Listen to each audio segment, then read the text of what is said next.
landlord, Princeton Community Housing, knew all of this, didn't act in a timely fashion to relocate her and protect the rest of us.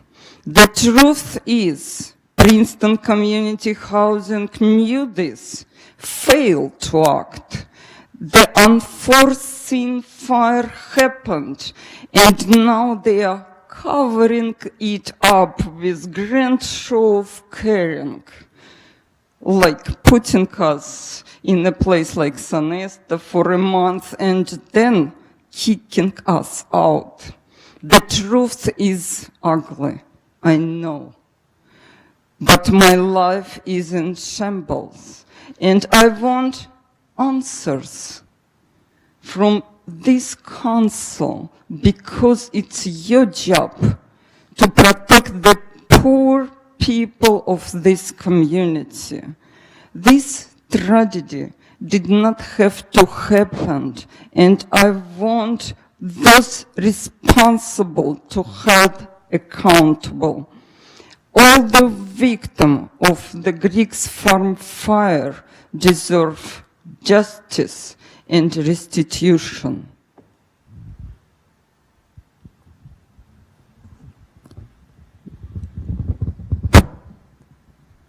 Thank you for your comments, and I want to express the feelings of everybody on council that we're very, very sorry about the tragedy that happened at Griggs Farm. And thank you for sharing your comments. I know that there's staff that's continuing to work on making sure that people are connected to support services, and we'll continue to work with you on that. So thank you. Peter Madison.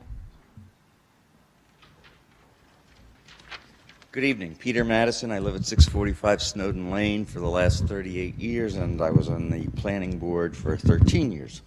But what I wanted to comment about was the affordable housing, which obviously you have addressed. I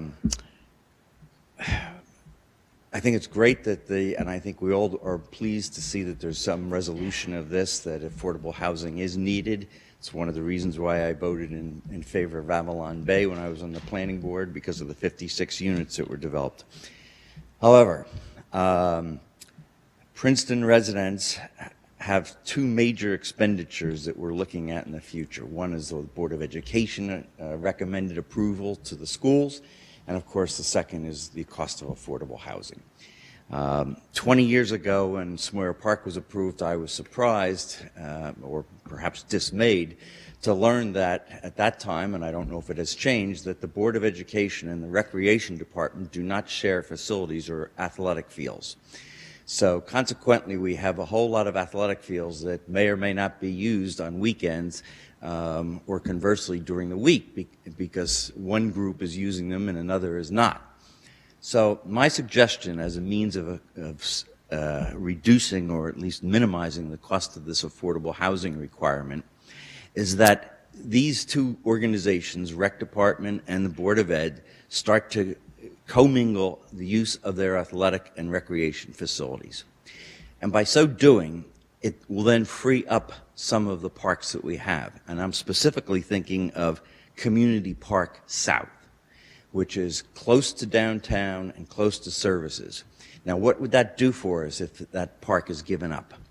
That park could be used for affordable housing. And in order to maintain or reduce the cost, you enter into an agreement with an affordable house developer, and there are many in New Jersey, where you lease that land to that developer for 40 or more years. The town keeps the ownership of the land, you lease it for a minimal amount of like $100 a year.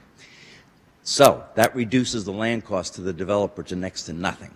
They get the benefit of building a facility over 40 years that they get all the tax benefits of depreciation. And that means that they can build these facilities without having the cost of the land cost. So certainly suggesting removing parkland in here is probably, but we have these obligations, and I think that residents of Princeton have a concern, some have expressed it, or elderly residents are moving out of town because the taxes have gotten to be so high that it's an impediment. So in closing, I think we need some creative thinking to address the affordable housing situation and a sharing of our facilities between the two departments. Thank you. Thank you for your comments. I'm pleased to announce that since last time you were involved in this, the rec department and the schools do share most of their fields. With the grass fields, you can't play on them 24/7 because they need to, otherwise they will turn into mud pits. But they are played on every single hour that they can be played on, given that there's no lights on most of the fields. And actually, both the rec department and the school district have fields on their wish list because they're not able to provide playing space for the teams that need it. So I think one of the things the recreation department is going to be looking at is how to carve more fields out of that Community Park South place that are there now, because if you reconfigure, you can potentially get more playing fields over there. But to put housing there actually would probably cause us to need to buy land somewhere else to accommodate the playing space. Nonetheless, we appreciate the creative thinking, and we're having discussions ourselves about how to meet the obligation, and we've been working with the school district to try to do it in the most cost-effective way. So thank you. Is there anybody else who'd like to speak to anything that's not already on the agenda? Seeing no one, I'll close. Yep. Oh, is there a hand up? Oh, please come to the mic. And oh, did you sign up? Oh, was this? Yeah, this was for items that were on the agenda. I've never done this before. So I'll. Just signed up. Okay. Well, were you wanting to speak to something that was on the agenda? Yes. Yeah, so I'll ask for comments when we get to that item. And that way it's clear in our head when we're making the decision. Okay. I do see here, though, that there are some questions here about the sewer assessment. So I guess if there's anybody who signed up, we are going to have a fairly long conversation about parking. It's a topic that a lot of people are interested in. So if you want to stay here for the parking discussion, then I would welcome you to stay for that. If you can't, then I guess if you signed up on the sheet and can't stay for parking, if you can raise your hand, and then maybe we'll amend the agenda so that you can speak earlier. Is there anybody who doesn't want to stay for the parking presentation and discussion? No? Okay, great. All right, well, glad you're going to stay.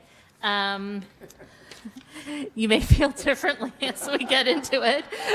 All right, and now we come to reports, and I'll start on my right with Mr. Cohen with reports. Any reports? I don't have a report. Okay. Ms. Howard, any I reports? do have one. I want to announce that our monthly WIC clinic, that's the Women, Infant, and Children Clinic, nutritional supplements for low-income mothers and pregnant women, is this Friday in the community room. And I particularly want to call attention to it this month because we've seen a drop in attendance. And many of you may have seen the New York Times article in the last week, actually focusing on, it was a national story, but used all New Jersey examples of drop-offs in people using supplemental food and nutrition programs, accessing them because of fear of interacting with governmental programs, given the new federal climate on immigration and actions by the Trump administration. So the article was talking about people, it didn't mention Princeton, but was referencing people not accessing food banks, not accessing SNAP, which is the new name for the food stamp program. And we have seen a drop off in attendance at our WIC clinic. And so we're going to be doing more outreach, right, Jeff? And, you know, it's obviously a big focus. People will remember that a couple of years ago, we almost lost the clinic, and we did a big push to get people to come. So we know the need is in our community, and we obviously want to be sending the message about when the WIC clinic is happening. It's a really vital service that we provide. Not just do we provide not just the nutritional supplementation, but we have a nurse who's there who does primary care visits with people there. So, I just would ask everybody to help spread the word about the WIC clinic this Friday, and also please know that we're very sensitive in following this broader issue about the drops in people accessing important social service programs. And I will just comment that, guess who now oversees all these programs at the state level? Lisa Nera, our former Human Services Director. So I've already been texting with her about that article, and she's obviously feels very passionately about these. So we have a friend in Trenton to work on them, but the problem is the prevailing winds coming from Washington. It's not. So, but we have to do our best to make sure people are coming and taking advantage of these services. So thank you. Yeah, just briefly, it's that time of year again for Corner Houses Foundation. Their main event, their annual spring benefit, it takes place April 13th, 6:30 to 10:30 at the Boathouse on Mercer Lake. This year, honoree, the Marie Matthews Award, goes to Wendy Jolly, who has done an extremely great job through all these years working with the Corner House Foundation. And if you're interested, please go on Corner House's their website, and you can find all the information out. And the title this year is called Down the Shore, and they would love to have you. Thank you. Yes, I just wanted to give an update to the council. You might remember that we approved the cost of some meters to be put in the sewers to find where the sewers are leaking, and we the first round of the meter period has happened, and they were in the ground for about 13 weeks. So we have 13 weeks of data, and there were 12 meters, and it did show some significant leakage that we hope to address through our sewer program. And we're going to put meters in again to try to hone in on the area, but it's really interesting. And we lagged behind for the first consolidation years in our aggressive program to stop the leaking of the sewers, but now we're going to move ahead with it. Mr. Quinn? Ms. Fraga?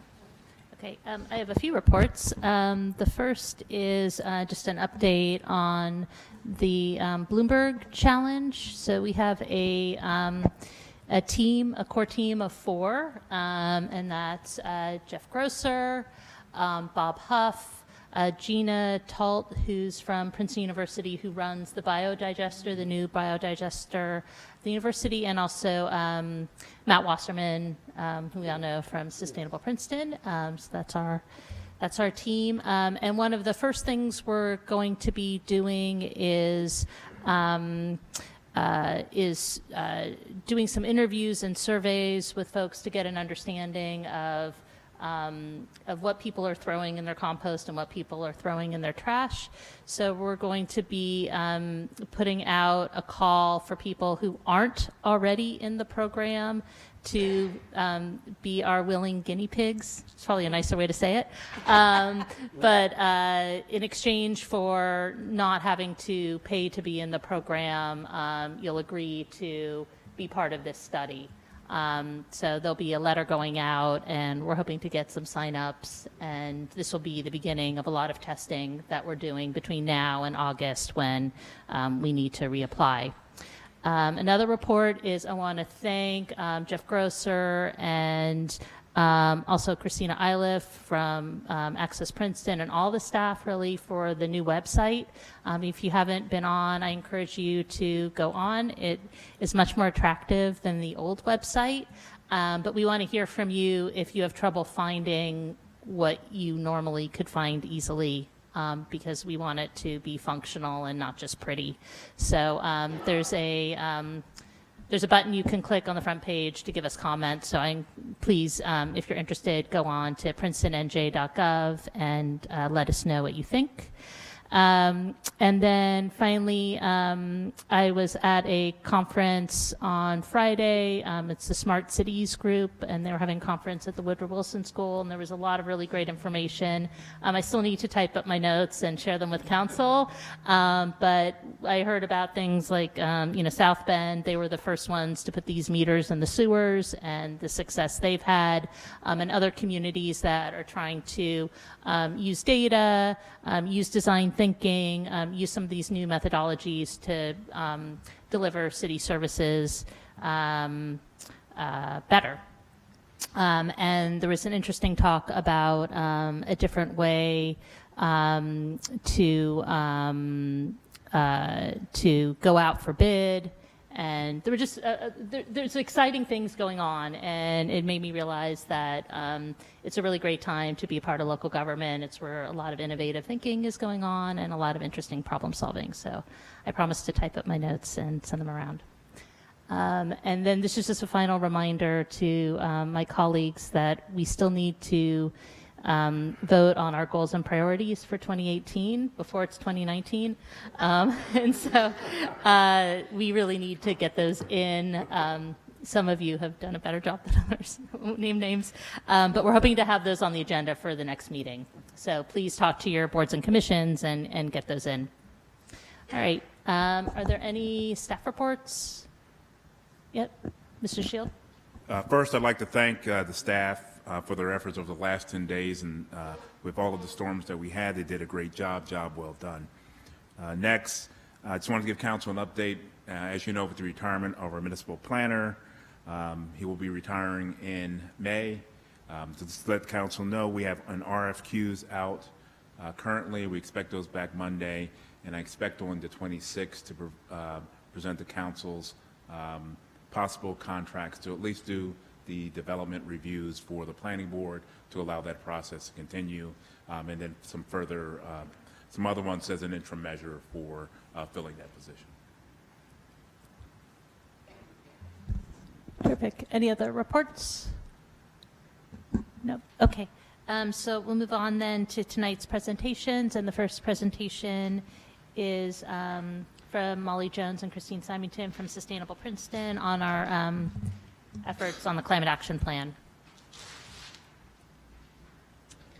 All right. As many of you know, I'm Molly Jones, Executive Director of Sustainable Princeton. Christine's actually going to be leading the presentation this evening, but I just wanted to provide you a quick introductory overview. She'll be walking through progress on the 2009 Sustainability Plan, then talking about the greenhouse gas inventory, giving you a quick look at both the government and community inventory. We've really made this a very concise presentation focused on setting your thoughts to think towards the future. So we can provide a lot of additional background information as anyone is interested. So just wanted to put that offer out there. Also wanted to make you all aware that our Climate Action Plan Steering Committee will begin meeting on March 21st. David will be joining the committee as well as Jeff to represent you. So send them all questions here for the future. We're supposed to have our big public program about the inventory this past Wednesday. That was canceled because of the snow. That has been rescheduled for March 27th at Mader Hall. We would encourage you to attend that. That will be a really in-depth look at the inventory, all the ins and outs. So if you can attend Mader Hall on the university campus. And then on May 16th, we will be doing a program on the Climate Action Plan at the library. We are very focused on the public feedback and input to the program. When David and Jeff come to a future meeting, they'll be able to share the specific date for you, but we are looking at an April session for a first public input session, and we're building input sessions throughout. So just wanted to share that with you. Christine.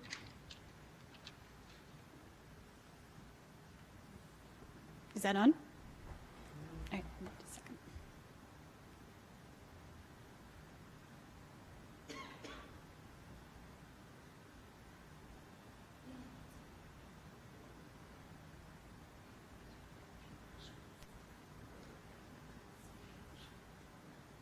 Okay.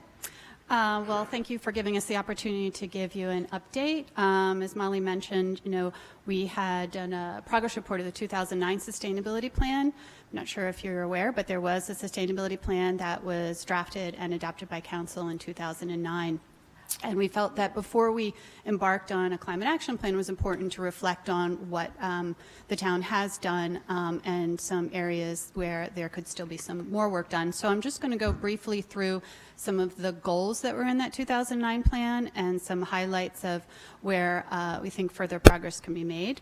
And then I'm going to go into the high-level results of the greenhouse gas inventory and then wrap up with a little bit more about the climate action plan. So the first goal of the 2009 plan was greening the built environment. So after review, what rose to the top are these type of issues, is to continue to strengthen the stormwater ordinances, and we know that the Princeton Environmental Commission, the leadership from Sophie Glovier, is committed to working on furthering those types of ordinances in 2018 as part of their priorities. We also, one of the issues we hear is that the permitting process can be rather lengthy. So if we want to promote more green buildings, one thing that could be considered is to expedite the permitting process for those buildings that are planning to incorporate green building practices. Another thing that the Princeton Environmental Commission is working on right now is drafting a green building and sustainability element to be added into the Princeton Community Master Plan. So that's underway this year from the PEC. And as we all know, the affordable housing issue, now that there's a number that's been determined, we believe that, you can build the affordable housing in a very sustainable way that meets the needs of the community. Obviously, there's also the Princeton referendum. Again, it doesn't necessarily cost more to build more sustainably, so we are strongly encouraging that the new facilities and the existing facilities try to build as sustainably as possible, because it does save you money in the long run. The second goal was improving transportation and mobility. Well, there has been a lot done in Princeton to try to move this issue forward. There is a complete street policy.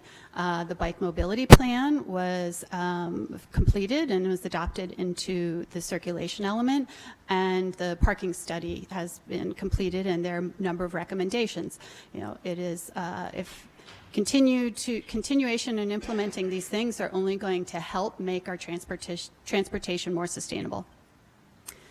And also promoting electric vehicle infrastructure and adoption. The cost of electric vehicles are coming down very quickly. Their range is extending, and so electric vehicles are something that most people can access if they need to buy a new car. Considering buying an electric one is not that far out of reach now. And also for fleets, the technology is improving very quickly, and the costs are coming down so that fleets can incorporate electric vehicles. And also improving the infrastructure as well. The Spring Street Garage project is complete, and we've reported recently on the usage of that, and it's been used quite a bit. And there's some other public ones popping up around town, like the one at the shopping center, and we expect to see that trend continue. And also, we need to prepare for the shift away from car ownership. The future is not going to be single car ownership with a single occupant in it. Car sharing, autonomous vehicles are the way of the future. We should be thinking ahead. The third goal was to build a strong local green economy. As you all know, there's an economic development task force and an economic development commission. So I think that as those efforts continue, it's only going to help us build a more local green economy. Supporting more placemaking opportunities like the parklets, like the pop-up bike lane. These are other things like that are called tactical urbanism. They make the town more vibrant. They attract people that want to come and patronize the downtown business area because there's exciting and interesting things happening. Princeton is very fortunate to have the most businesses on the Sustainable Business Registry. Just today, our public library joined the registry, so I believe that puts us at 14. So this is a program that is promoted by the Department of Environmental Protection in New Jersey, and it's any for-profit or nonprofit organization can go on get on the registry if they demonstrate that they've taken some measures to be more sustainable. And obviously continue the downtown streetscape area is a way that you can continue to attract and strengthen the local green economy. Improving biking and walking linkages. These aren't all new things. So goal 4, protecting environmental health and natural resources. Everyone is aware of the emerald ash borer, but with the changing in our climate, we should expect that there will be more invasive species that we'll need to tackle, so it will be important to get in front of them. Council did pass a resolution last year with a do not plant list, so to follow through with that do not plant list by promoting it and following it with the municipality's own grounds. One of the biggest challenges with recycling in Princeton, the commercial sector, is recycling, particularly in the downtown business area. Space is an issue, but that is not, it's a tough nut to crack, but I believe we can crack it. And that will likely have to be done through education and enforcement of the recycling laws.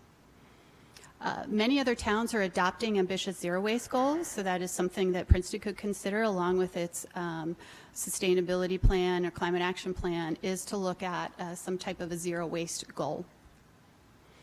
And another thing that other towns in the country and some in New Jersey have tackled reducing their waste and their costs from waste is to implement what's called a pay-as-you-throw type of waste system, and that's where residents are given a certain amount, a size of a particular waste container that they can fill at either no additional cost or a small cost. And then if you have to throw away more, it's going to cost you more. It's a way that you can also incentivize people to divert things that could be recycled into the recycling bin and things that organic waste into the organic waste bin. So that is something that we strongly recommend that the town consider to evaluate as an option.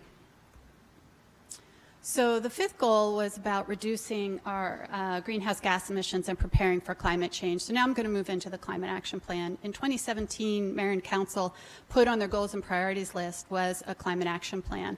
So Sustainable Princeton is really proud that we're going to be helping to lead the effort on that because we believe it is important to our mission.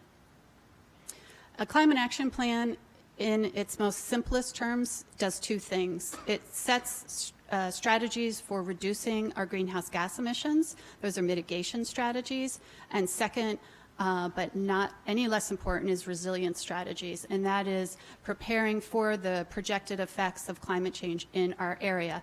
And in our region in New Jersey, the projections are that we're going to experience more extreme weather events, more frequent flooding, but also, paradoxically, more droughts, and also more days above 95 degrees than we have in the past. So extreme heat, extreme weather.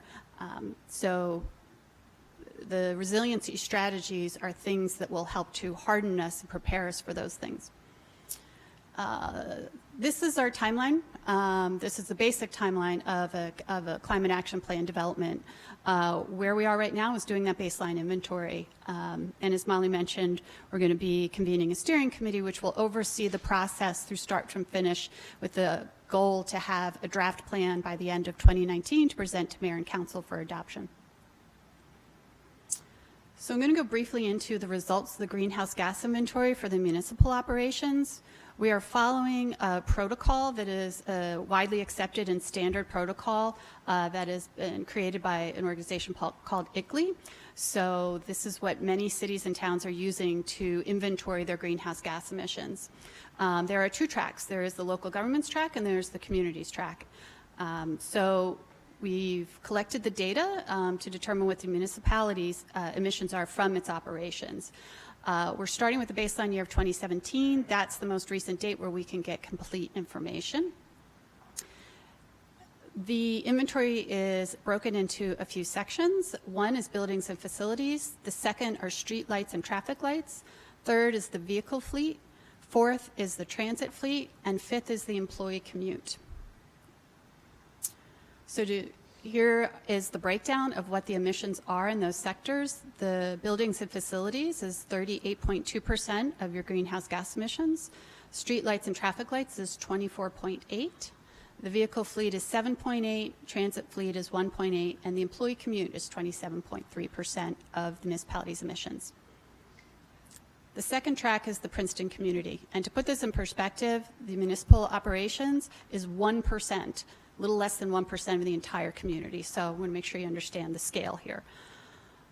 Community, we're starting with the baseline year of 2010. That's the furthest date which we have complete data.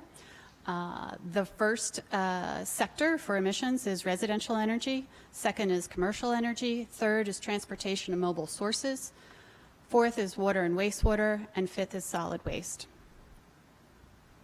So the breakdown for those sectors, there's a small percentage of industrial energy. We think that's just probably a labeling error, or it could be just be noise. Residential energy is 20.59. So that is the emissions from heating and cooling homes and providing the electricity in those homes in your outlets. Commercial energy is 45.5. which is the largest portion of our emissions. Transportation is 30.58, wastewater is 0.74, and solid waste is 2.29. This is 2015 data, but if we look at the annual data, the composition doesn't change that much from year to year. So to tackle those emissions, we expect that the Climate Action Plan will have some areas of focus. Energy, obviously, being the top one. Land use and transportation is another focus area. The natural environment. Natural environment matters in a Climate Action Plan because our trees and our carbon sinks, they are important because they are taking away some of the carbon from our environment, so we want to protect and preserve that. Waste and resiliency. You know, Climate Action Plan is not just about reducing emissions and preparing for the effects of climate change. Equally important are the qualitative aspects of these strategies, so we expect that all of our strategies that will be recommended in the Climate Action Plan will be looked at through these very important lenses. This is an example of some lenses that other cities have used. Promoting equity. We want to ensure that anything that we want to do as a town to reduce our emissions and be more resilient also promote equity. That they also foster economic sustainability. They must improve the local environmental quality, enhance public safety and health, and always build resilience. So as Molly mentioned, you know, the structures, there'll be a steering committee that is representative of various stakeholder groups in the community, as well as subject matter experts in climate science. And we'll have task forces broken into these groups that will also have broad stakeholder representation as well as subject matter experts. Just wanted to go briefly through some things that the municipality can do right now and is already doing to reduce the emissions, so we don't have to wait till a Climate Action Plan is finished. With the buildings and facilities, the municipality has been very good at utilizing the state incentives and rebates to upgrade its facilities and implement LED lighting and other types of energy conservation measures.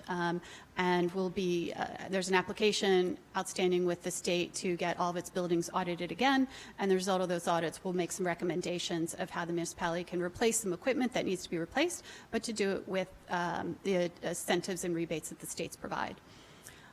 Continue to pursue solar and or geothermal. I know Councilman Bernie has, you know, really worked very hard to put solar anywhere it can be in Princeton, on Princeton municipal property, but I don't think that is a lost cause. You can still continue to pursue that. streetlights and traffic signals. All the traffic signals, as far as I know, have been converted to LEDs, but the streetlights are a problem. And I know that the municipality is sort of hindered in doing that. It requires the utilities and the Board of Public Utilities to actually come together with some way to get that paid for. But as you can see, it's a big chunk of the emissions. So there's a lot of opportunities for savings there. So we urge the council and the mayor to continue to advocate at the state level for the utilities and the BPU to get that worked out. The vehicle fleet, continue to purchase electric vehicles and alternative fuel vehicles. We expect that with the new administration at the state that there will be funding and other types of incentives coming available so that the municipality can switch some of its fleet to electric. So I recommend keep our ears to the ground, and when that funding comes available, be ready to act on it and implement it. Transit fleet, again, if there are opportunities to switch the freebie to electric, I think we should just be prepared to seize upon those opportunities as soon as they come available. And employee communities, we saw that's a big chunk of the emissions. We have worked with Mark DeShield and with Bob Huff to come up with a plan of doing an employee survey and some lunch and learns about electric vehicles to see if there are actually employees that may be wanting to buy an electric vehicle, but they want to be able to charge it at work. Workplace charging is a major impediment for people to buy electric vehicles. If they can't charge at work, then they're not necessarily incented to buy them. So we want to work with the staff to get an idea of how much interest there is for folks who might want to switch to electric vehicles, and then if there is funding that becomes available again to pay for the installation, then you'll know that they'll get used. And always throughout all of our climate action planning process, we're very cognizant of what Princeton-specific community needs are. As you probably are familiar with the study that Human Services did a while ago, the community needs assessment, we always have that in front in mind whenever we're talking about what things we think the town should do to be more sustainable. So I just want to ensure you that we are looking very closely at ensuring that whatever we do is cognizant of the needs of the most vulnerable in our community. And as Molly mentioned, we have a couple of community engagement public sessions coming up that are just the first of many. There are many people in our community who engage through the climate action process, and we're really just getting started. So we just have this to show you that, we're keeping track and making sure that we're checking in with everybody so that we do make this a plan for Princeton. It's not a sustainable Princeton climate action plan. It's a Princeton climate action plan. Any questions? First, I just want to say thank you, and it's really great just to even have the beginning parts of this data. I think it's going to certainly help me when trying to make the case on the impact of the LED lights when you see what a big sector the traffic lights are, or the street lights are for our energy use. It's terrific. So thank you for putting this together, and see if there's any questions or comments. Yes, Mr. Cohen? I just noticed that there were some trucks out changing street lights on Nassau Street in the past week. Do you have any idea whether that's changing to LEDs, and is that something the state's doing, or? Yeah, I don't know if PSE&G is in the midst of switching things out to LEDs. I can find out. Oh, Deanna knows. This is a long-standing project of PSE&G's with the former borough. They are just replacing the old green decorative light posts with new black ornamental posts. It's not changing out the type of fixture at this point. That seems like a waste of money to do that without placing the light bulb while they're there. But yeah, I'm not aware of anything else that PSE&G is doing actively. Ms. Cornwell? I have a couple questions, but following up on David, is there such thing as motion-activated streetlights? I believe there is. I mean, I wonder if we can push for that, too. I know I've seen them implemented in parking areas, not necessarily on the streets, but in parking lots. Yeah. I think that is something, I don't know anywhere in New Jersey where they're being implemented. I don't know either, but it was one of the things that was spoken about at this conference I was at on Friday, and there are ones that will get brighter if they sense activity in an area and then they'll dim again. But Yeah. I think it has to do with the LED technology, gives you a lot of flexibility, Yeah. but those have sensors on them. Yeah. So it's a whole nother question of whether we want that or not. We do, but yeah. So I'm curious about the data, which is really interesting. I assume you got, say, the energy stuff from PSE&G, Yes. but what about the transportation and mobile sources?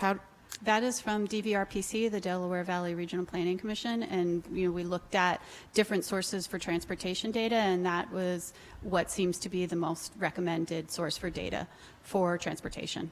But so how could they estimate how many vehicles the community has and how much gas they use and all of that? Seems really, I think they look at, vehicles mile traveled from in and out of town. I don't think they use the actual amount of cars registered in Princeton.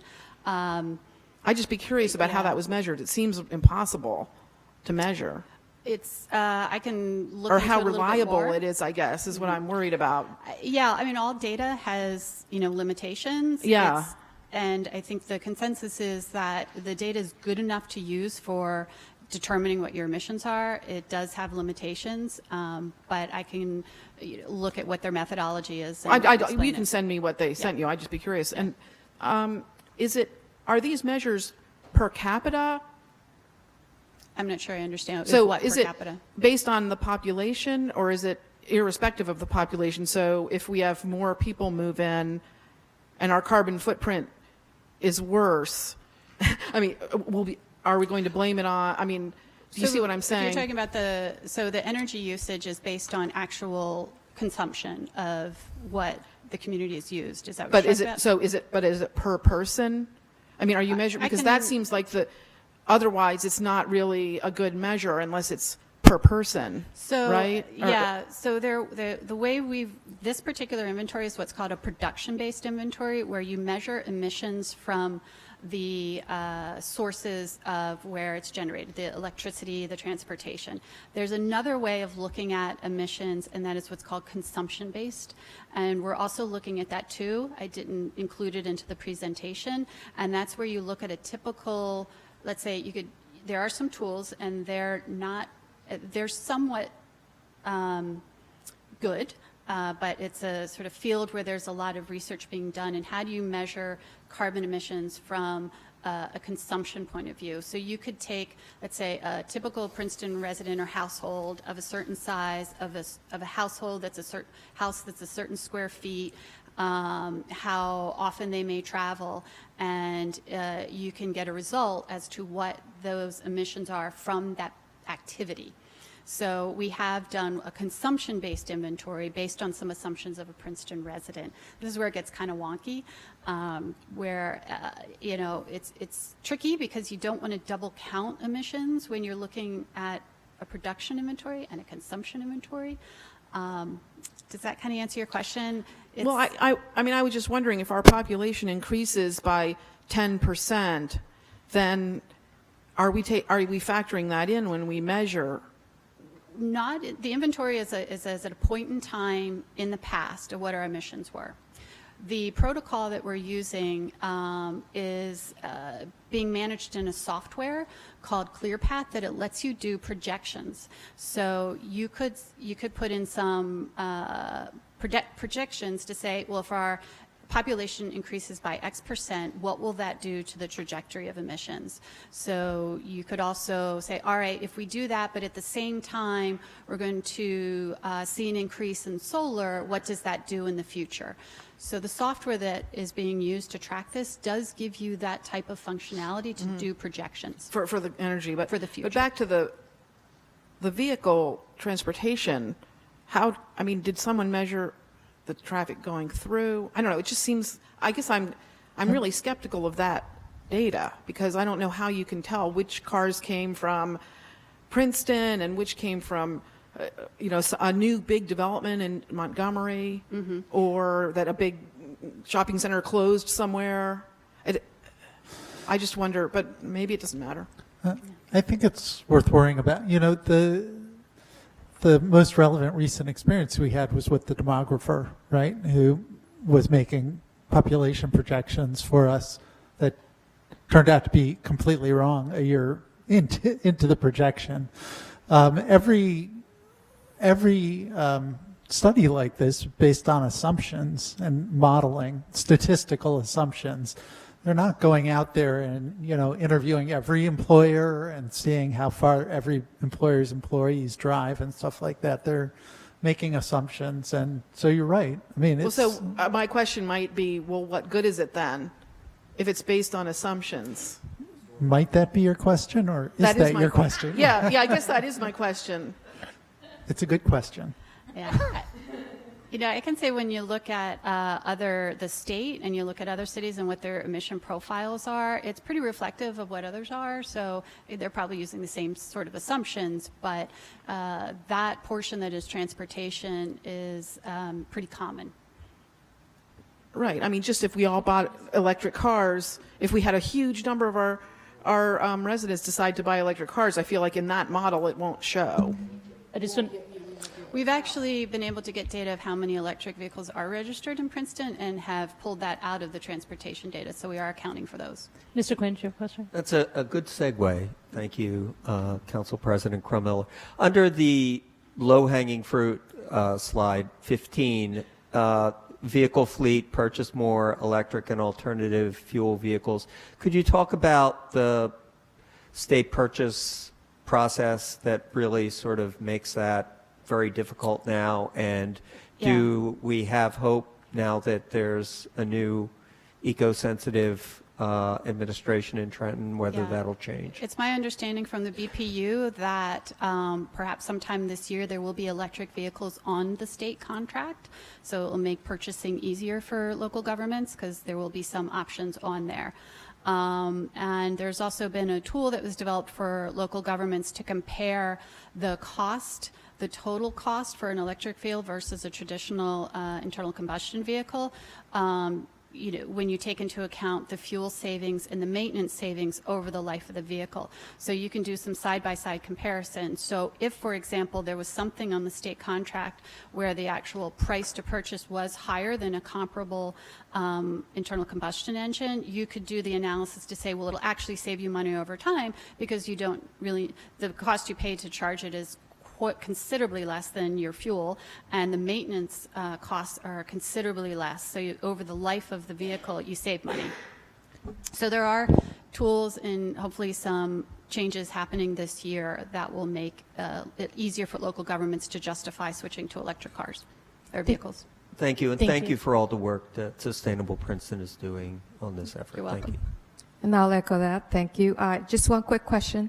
I know we're going to require buy-in from our residents for this to work, but I'm also wondering how, if you are, and how you plan to engage our local merchants. Yes, so we do have a representative from the business community. It's going to be on the steering committee, and we've got some meetings on the calendar to talk with some of the other merchants in the community.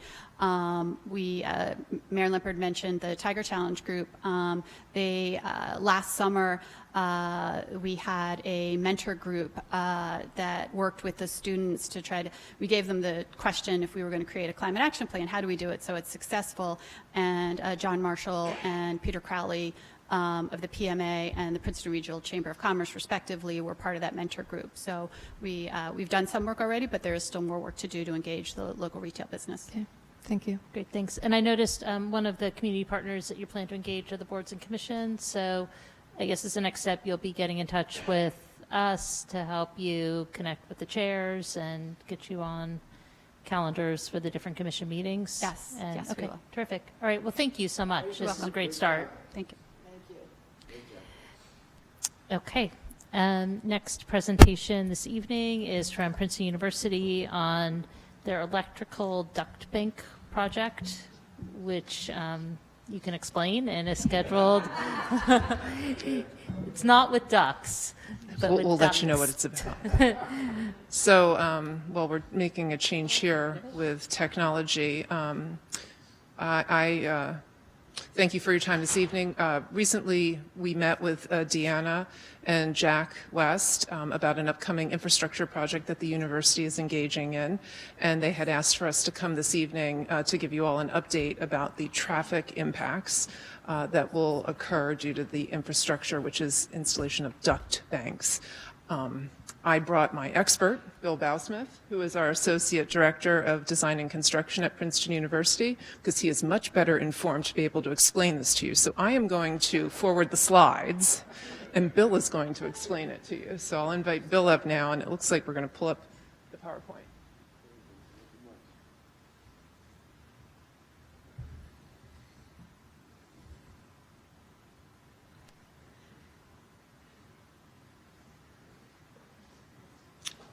Good evening. I'll get started. So we've been planning this project for quite a while. Normally we're here to talk about big architectural presence. This is a big engineering project for us. It is a construction of a new 69 kV electrical substation which will be placed out on Route 1 immediately adjacent to the main Penns Neck substation. And this will be the new primary singular feed to the campus, whereas now the university is fed off of two independent 26 kV feeds that come from the Princeton Borough side and feed Charlton and Elm substations. So for several reasons, largely having to do with capacity for our campus development, redundancy, and just it's nice to be an independent dead-end feed off of the grid is a beneficial thing. And that will be followed up at some point in the future by PSE&G even strengthening that substation of their own in the near future. What we're here to talk about now is we're in the process of starting to build the entire thing, the substation and the distribution, which is the duct bank. The distribution, unlike a building, all of this infrastructure goes in a trench. It's largely in the roads. The vast majority of what we're talking about tonight are on university roads. There is a piece that has to go along Prospect, which we'll talk about, and for the most part, these are trenches that need to get dug in the center of the road. We lay conduits in the road. We place manholes. We cover the conduits with a protective layer of concrete, and then we take much of the spoils that came out of the ground, we put them back in the ground, and we pave them. That's kind of the operation. So it's a very labor-intensive effort, but we have a strategy we've done this on campus quite a bit, and we have a strategy for phasing this in a way that mitigates impacts to the community and gets us most efficiently is the goal. We're trying to get this done out of the way. The overarching goal is to start this in the very near future, in the coming weeks, and have everything done and paved by the end of August. So for timing, we're in the process. We finally have our state approvals. We're in the process with the town of filing for our construction permits. We're expecting to start here in the end of March. As we always do when we have road closures and detours, we will work with Princeton Police. We'll work with the emergency response teams, make sure that we're providing emergency vehicular access. We have ways of configuring Jersey barriers to allow cars and local patrons, local access only, to get to and from their residences if we're working on a section of their road. And we have a good relationship with all those people, so we'll make sure that they're part of all the planning. What you're looking at here is the beginning of our phased approach. And as you're going to see slides, you're going to see long red lines. The intent is not that we're going to close down that section of road in its entirety. But it would be very difficult for me to try to map out on logistics slides how this is going to, I would just describe this as this is going to be leapfrogged efforts specifically designed to provide the most efficient access to and from parking areas, venues, residences. So we will start, for example, at the south end of Fitz-Randolph here in late March, and we will do that first section very quickly that allows us to get that south access to the parking lot, the main parking lot and Jadwin facilities. Then we will jump north to there and take a section just short of the road, and then as we work our way up towards childcare. So if you get the idea, there's sections of the road that we can take. It will prevent passing through the road, but it will allow access to and from the venues from either side. All of the work that we're describing here, we're going to be doing this straight time. We believe that is the most efficient way for us to get it done. The section that we're talking about here is Faculty Road. This will be our next phase. This is from mid-May until early June. That is Faculty East. Again, we will start down towards Washington Road, take a section, and we have planned 3 crews. The work that I'm describing here is all being done by Princeton University Civil Engineering Forces. So we have a lot of comfort. They're very comfortable working in the community. They know how to deal with this. We're not dealing with an outside contractor. So for personally speaking, we're very comfortable with who we have doing this work. The next phase, this is June 11th, post-commencement until late June. We will then be taking the Elm Drive feed. So these lines are where this duck bank has to travel along. Again, it's going to be in the center of the road. We have detour plans, which are, pretty elaborate, and we didn't want to try to convey all of that here.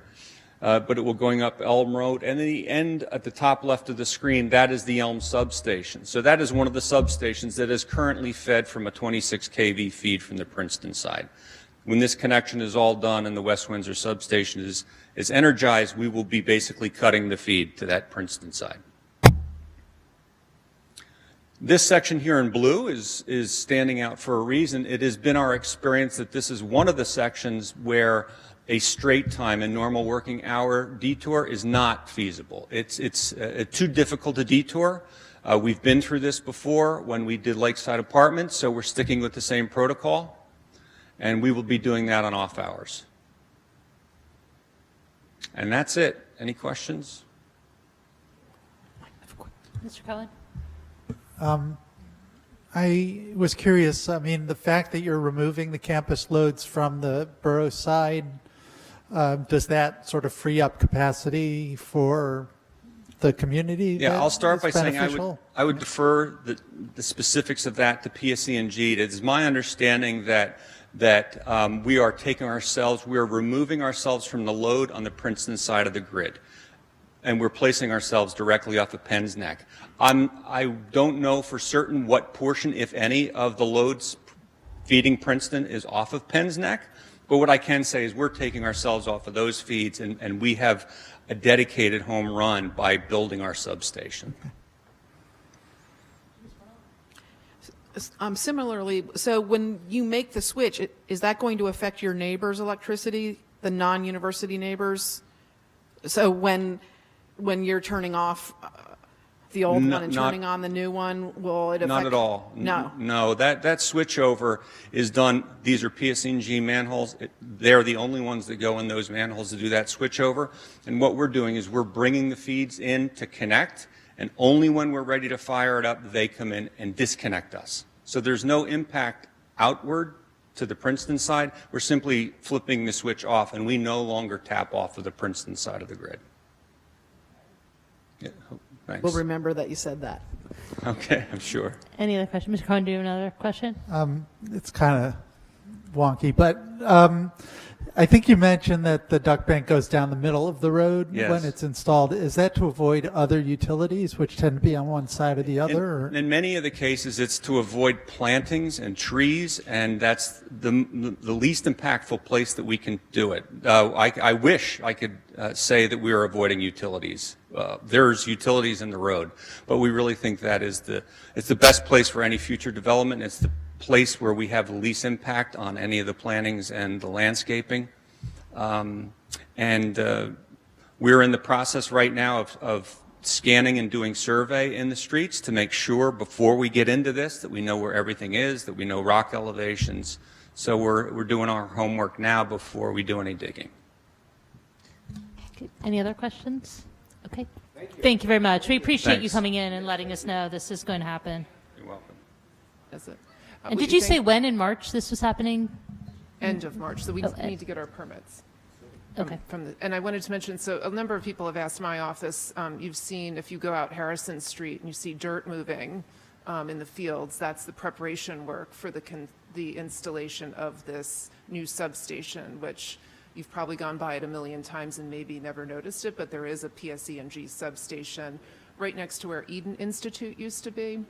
This one will be, technically, if you're on Route 1, it'll be right behind that one. So that's the site preparation work that you see if you've come down Route 1. That's the site preparation work that's going on right now. I think Deanna wanted to mention that there is an action, I believe, that the council would need to take regarding this. The one public roadway that the university is working on is Prospect Avenue. And so we typically have a street road entry permit that utilities and other contractors file with us. And so we would be looking to do something similar to that with the university. It may become more of a license agreement because there are escrow fees and some other things that we need to build into that agreement with them, and that will come to council in the next couple of, probably sometime in April before they get to Prospect Avenue. Bill, would you mind talking a little bit more about where you plan to be in the roadway on Prospect Avenue as well? Yeah, so right now we are, as I mentioned, we're doing a survey. We're doing ground penetrating radar scans of all roads, including Prospect, to identify. We have an idea now based on our as-built utility maps of where the duct bank is going to go, but we need to verify that. So our hope, Prospect is unique in that it is wider than all of the other roads we're going to be on because it has a parking lane. If it's at all possible for us to provide a single lane of traffic, probably one direction, but the provision there, based on our past experience, is unless we can do a traffic lane with a protected bike lane, we don't recommend doing that because we find we've learned the painful way. You put a traffic lane, if there's not a place for bikes to go, they go on the traffic lane and nobody has a stomach for that. We don't, and we certainly don't want to put a pedestrian or a biker in harm's way. If we have the real estate to do it, we will set that up with protected barricades as we've done before, but the jury is out there until we get our survey information back. All right, thanks. Thank you. Okay, now we will move on for the main event of tonight's meeting, which is the parking overview by Julie Dixon from Dixon Resources Unlimited. So welcome. And I think just by way of introduction, I just want to set up our goals for tonight for council. If you remember at a previous meeting, Ms. Stockton presented us with some questions to think about, and the goal for the end of the work session tonight is to hopefully have some consensus around those questions. So just to remind everybody, one of the questions is whether to go with with single space meters or with multi-space meters. Another question is this goal that was set out in the parking study of an 85% occupancy rate as a goal, and allowing the adjustment of rates and payment hours to achieve this goal, and whether that's something that council supports. Another category was setting progressive parking rates to incentivize parking in suitable locations for the length of stay desired and to reduce violations. Another category was adding meters to loading zones and removing meters from illegal parking spaces. And the final thing that we were asked to think about was modifying garage validations and free parking to complement the on-street parking goals. So right now we have the goal of having long-term parking in the garage, short-term parking on the street, but our current validation programs run counter to that. And I asked this question when we were discussing that last goal last time, but I'd like to have us consider at the same time the idea of merchant validations in general, because it seems to me that any solution or any decision we come to about the library's validation policy might be impacted by the ability to have other kinds of validation policies sort of replace it, if you will. Okay, that sounds good. So with that, I'll turn it over to Julie. Thanks. Terrific. Thank you for having me. And also on that point, what's exciting to talk about tonight is that the technology that we're going to be introducing and talking about and considering allows for those types of features and those types of services. The flexibility of what we'll call a smart parking system is really evolved. And we'll definitely cover some of that from a higher level and also dig into the weeds wherever you all want to as well. So with that, tonight, the parking overview. Just to tell you a little bit about Dixon Resources Unlimited. So my name is Julie Dixon. I've been in the parking and transportation industry for well over 27 years. I actually started as a parking enforcement officer. I was the very first parking enforcement officer for the Santa Barbara County Sheriff's Department. So I have to tell you, I'm very familiar with a university community because at the time I was going to UC Santa Barbara. There was a little town called Isla Vista. It was the most densely populated 1 square mile west of the Mississippi, and they had no parking enforcement. And so at the time I was a CSO on campus. The Sheriff's Department solicited me, handed me a ticket book and a bike, and said, good luck. And that was in the olden days when we still used paper tickets, but that's really where I cut my teeth. And then throughout the last 27 years have really touched really every type of automated enforcement, parking, transportation type of program. And so just over 5 years ago, I founded the firm Dixon Resources Unlimited.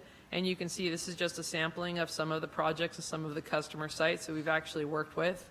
I need to tell you one other important thing about my background because it really is relevant for those of you who are very familiar with some of the current parking theories. So I supported, with my previous company that I worked with, I supported both the City of Los Angeles and the City and County of San Francisco's parking meter operation. And so responsible for basically two of the top largest programs for parking meters in the world, for that matter, only after the City of New York. And so when you talk about cutting your teeth on revenue optimization, reconciliation, and also technology, I was also the program manager behind the scenes for a program called SF Park.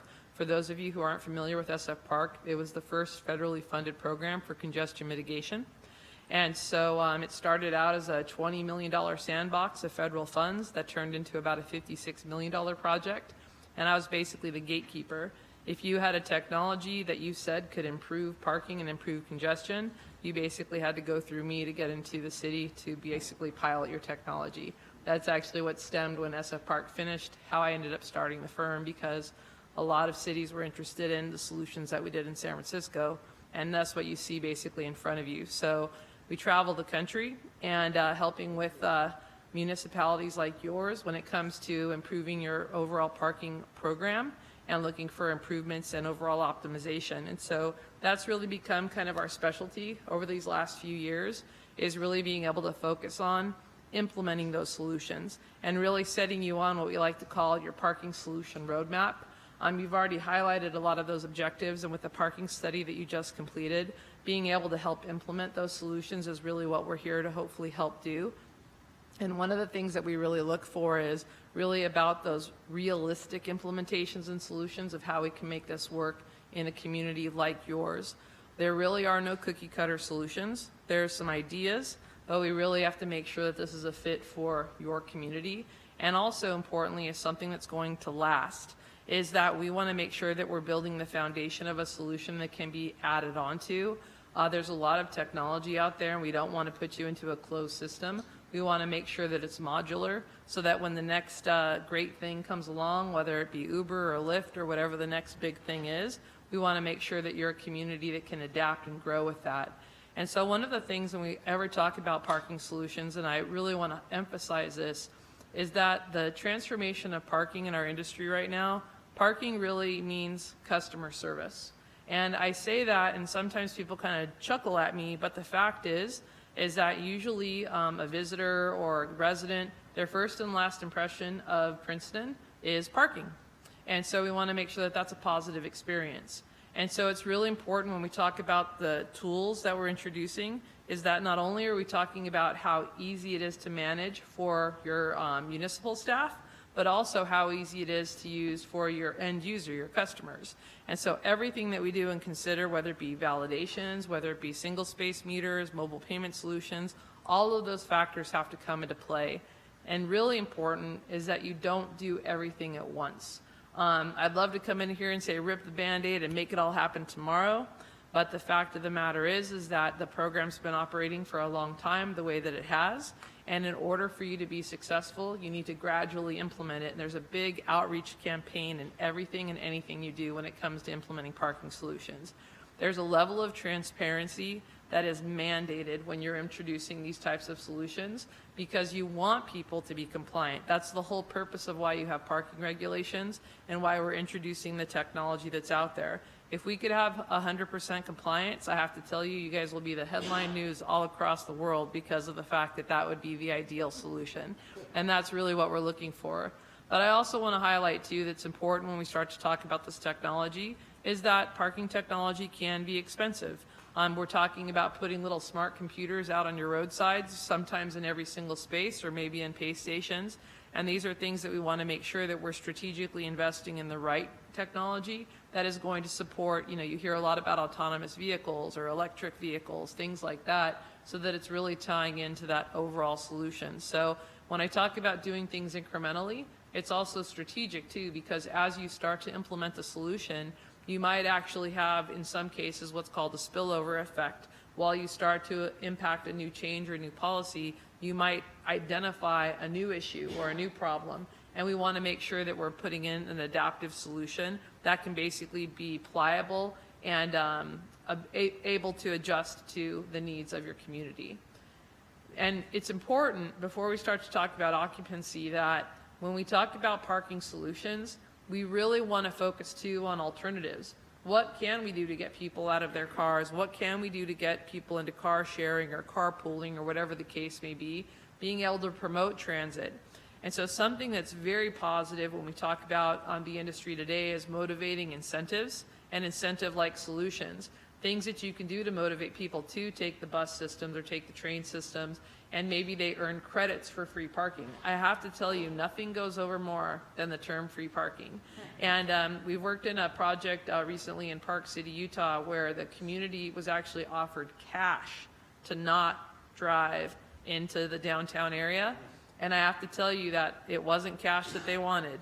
They wanted free parking benefits. And so when you talk about really identifying what your community needs are, these are the opportunities to really motivate those.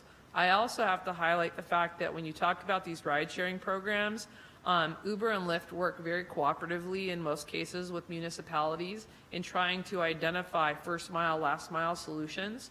We have some really successful programs where actually working with those providers that you can actually take rideshare to the local transit station, and it's basically something that's provided as a method of an incentive to try to keep people from driving. Same with identifying for special events, remote parking locations, promoting special events that you have so that they can receive discounts for using transit and or rideshare. And that's the reason why I want to mention that parking cannot operate in a silo. We're talking about a comprehensive solution when we talk about TDM or transportation demand management. Parking has a seat at the table now, and it's very important because of the fact that this is very impactful in your communities, especially in your downtown and in your residents. So now let's start to talk about the roll your sleeves up aspect of it. 85%, that's basically the industry standard of what you're targeting. If you really want to try to target, if you hit the 85% goal, it means that you have about 1.5 parking spaces available on a space or on a street face. This is important because if you have your parking priced correctly, then what happens is that you have the turnover that you need to be able to provide for that 1 or 1.5 spaces per block face. And we were talking about this earlier. There's a little bit of secret sauce in there about really fine tuning it, because there's off-street parking rates, there's on-street parking rates, and there's permit rates. And you have to find that balance, because ideally, if you have a long-term parker coming into town, you want them to park in the garage. So you want it to be an affordable opportunity for them to park for an extended period of time. But in order to park in an on-street space, we want to see those spaces turning over on a more frequent basis so that it's a convenient location for me to run in and grab my coffee, to go get the dry cleaning, or maybe stop and grab a sandwich. We want the shorter turnover locations to be more readily available, so you price that slightly higher than your off-street locations, and then you add in your permit parking. Ideally, being able to cater to your downtown employees or your downtown business owners, and finding what that rate model is so that there's a balance between that off and on street rate to come up with that ideal permit rate. But we also want to keep permit numbers so that they're just at that right level so that there's enough occupancy in your surface lots and in your garages. And so part of the exercise that we're hoping to go through here in Princeton is really doing that rate modeling project. And one of the things that we bring to the table is we develop a financial modeling workbook so that the municipality has the opportunity to basically adjust the rates, adjust the hours of operation, and really basically be able to come up with those optimal solutions. Because when we start to talk about parking technology, I already highlighted the fact there is an expense that comes along with this, and it's not only just a hardware expense and an ongoing software management fee on a monthly basis.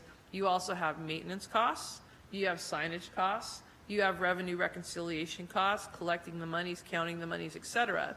So the revenue modeling workbook that I mentioned is really important because we actually tie all of those costs in there so that Princeton can basically identify what is the proper hourly rate to ensure that the program is sustainable. You want to ensure that we're covering the cost. And that's important when we talk about a parking program. And again, it's not intended to be a money grab. It's intended to increase utilization, to provide parking availability so that when your visitors come into town, they have a place to park. And so when I talk about the secret sauce, it's really about, again, fine-tuning that rate model so that you can make sure that you have that 1 or 2 spaces per block face and that you've got the people that are coming down for the long term to park in the garage. And we'll talk about validations in just a moment, but what I'd like to touch on right now is single space parking meters versus pay stations. I was sharing with staff earlier is that I will tell you that it's not necessarily an all or none type of solution. Ideally, in a community like yours, we're looking at potentially a hybrid solution. In all cases, the solutions will take credit cards, and that's important. But what you have to do, and one of the exercises that we're hoping to go through tomorrow, is actually walk your streets and be able to identify the locations where single space meters are optimal and pay stations are an alternative for other locations. And what I mean by that is when you have a pay station meter, you definitely have to increase your signage because of the fact that you want to make sure that people know where the pay station is. So there's kind of those pros and cons of like what are the give and takes of the different solutions. In some cases, depending upon the aesthetic of the community or maybe the width of the sidewalks, just the accessibility aspect, sometimes single space meters are the best option. And so I will say that most of the communities that we work with, we find that there's a hybrid of the solution that's ideal, but in all cases, having the technology be able to take credit cards is a mandate at this point. And also, the smart technology allows you to set the rate structures so that you can have the variable rate models. And it allows you as an agency to be able to set those different rate thresholds and also potentially come up with special event rate models too for both on and off street parking. That's something that communities that are using technology like this have been able to successfully implement. Washington, D.C., San Francisco, Denver, they've all been able to come up with these special event models that have really helped also not only generate the revenues to cover the cost for those special events, but also to ensure people are complying with the parking rules as well. And so in the case of single space or pay stations, you really basically look at the potential for both. The one idea too that comes along with single space is the aspect of convenience. Studies have shown that payment rates are typically higher because the meter is right there outside the door and people swipe their credit card, go about their business, and come back as well. So when you talk about the pros and cons of either, there's flexibility with both of those. And now let's talk about the pay stations. The pay stations, you have 3 different methodologies for configuration. And what I'll just skip to is pay by plate. In the advent of what's happening in our industry, everything is really going plate-based. And this is important when we talk about virtual parking permits and a residential parking permit program everything is really going plate driven so that we can be more efficient in our enforcement, and your enforcement officers can actually use license plate recognition technology. We found that this is a very cost efficient way of really optimizing your resources. The other traditional methods for pay stations have to be on pay and display, where you print a ticket and you put it out on your dashboard. That's very typical in an environment like yours where there's snow because of the pay by space and the numbers, but it also is a very inefficient way for enforcement. And there's a lot of games that honestly can be played when you're doing paid and display. People will flip the tickets upside down, they'll fall on the floor. There's also a term called pass back, where I can hand my ticket to somebody else and they can reuse it. And in some industries and some locations, people actually auction those tickets off too. I've seen it. It does happen. Pay by space is where, again, the spaces are numbered, and you go to the pay station, you enter in your space number for that particular location, so that your enforcement officer ends up using a smart device to validate parking. But in the case for you, I would recommend that you really do consider pay by plate. Now, there is an education curve for some communities in understanding the fact that when you use a pay station, you have to enter in your license plate. But when I mentioned earlier about marketing and outreach, it's really essential that you have, whatever solution we use, a marketing program. Even with the single space meters, that comes along with a marketing program. That's something that's been really effective in communities. Is they give out these cool little keychains that say into license plate shape, and there's actually a place on the back so that you can actually pen your license plate on there so that you won't forget your license plate as well. So again, part of that marketing and outreach campaign that can really tie into this. Now, Deanna had already mentioned this, and this is something that's important when we talk about your parking meter solution. We definitely need to go out and do a complete inventory, like I mentioned, to go out and audit and look at the locations that you have meters and identify potential for pay stations versus single space. But there's also an opportunity for your loading zones. One of the things that we've done to try to manage commercial loading areas is to actually put in a single space meter like you see there on the right side of the screen. And so what has happened in cases like this, you can actually create commercial loading hours so that if the trucks are there before 10 a.m., it's free to park in that commercial loading area. But if you come after 10 a.m., you actually have to pay to park in that commercial loading area. This is a way that we found that it's very challenging sometimes to control the freighters that are coming in and the big trucks that are coming in to congested downtowns. And we found that by introducing the free loading time, that this has really had an impact. And being able to put systems like this in, you can also multi-purpose spaces like this so that when you have rideshare issues and where they're dropping off the vehicles, we can actually turn this into, after hours, into an active passenger loading area as well. And this has been very prominently received in a lot of the communities that we've worked in, because we've heard a lot of challenges with rideshare just dropping people off wherever, however, and so this really promotes a public safety aspect too as well. Along with that audit, we know we've got to go out and take a look at some of the spaces where maybe meters don't belong, and so being able to come back with a comprehensive plan of the locations that we would recommend what type of technology to be optimal. Now let's talk about mobile payment. Mobile payment is a must. You need to be able to offer mobile payment not only for convenience, but more importantly, for validation programs. One of the things that has really changed over the last few years with the introduction of mobile payment is that it allows for validation programs, also different permitting solutions, and all sorts of efficiencies that can come along with this type of program. And what ends up happening is that in the past, you could never before offer validation for on-street parking, because it used to have to be bring your ticket from the garage in, get a sticker, get a stamp, whatever the case may be. But when you had an on-street parker, other than somebody maybe handing out tokens or maybe giving out parking cards, there was really difficult opportunity to really be able to manage that. Now with mobile payment, you can actually park anywhere in a public parking location, and if merchants want to participate, you can actually introduce this. There's also opportunities to take programs like valet and other things like that and incorporate this into there, so that when you have your mobile payment provider, it really gives you a plethora of opportunities to really promote activities. I was sharing earlier that you also can potentially introduce special residential parking programs, so that if you want to offer, residents $10 of free parking, during the month of July, to motivate people to come downtown, you can actually utilize this mobile payment application to do things like that. Another nice feature of the mobile payment program is what they call white labeling, where what you'll see there on the right side is the Park Chicago brand, and in that case, it's actually a mobile payment provider system, but they branded it Chicago's name. This really is nice because it becomes your application and you're not married to any one vendor. So it gives you the flexibility and fluidity that if, you know, another vendor comes along, that white label belongs to Princeton, and you can reuse that if, you know, another vendor system or we transition into another location. But I have to highlight the importance of the parking brand.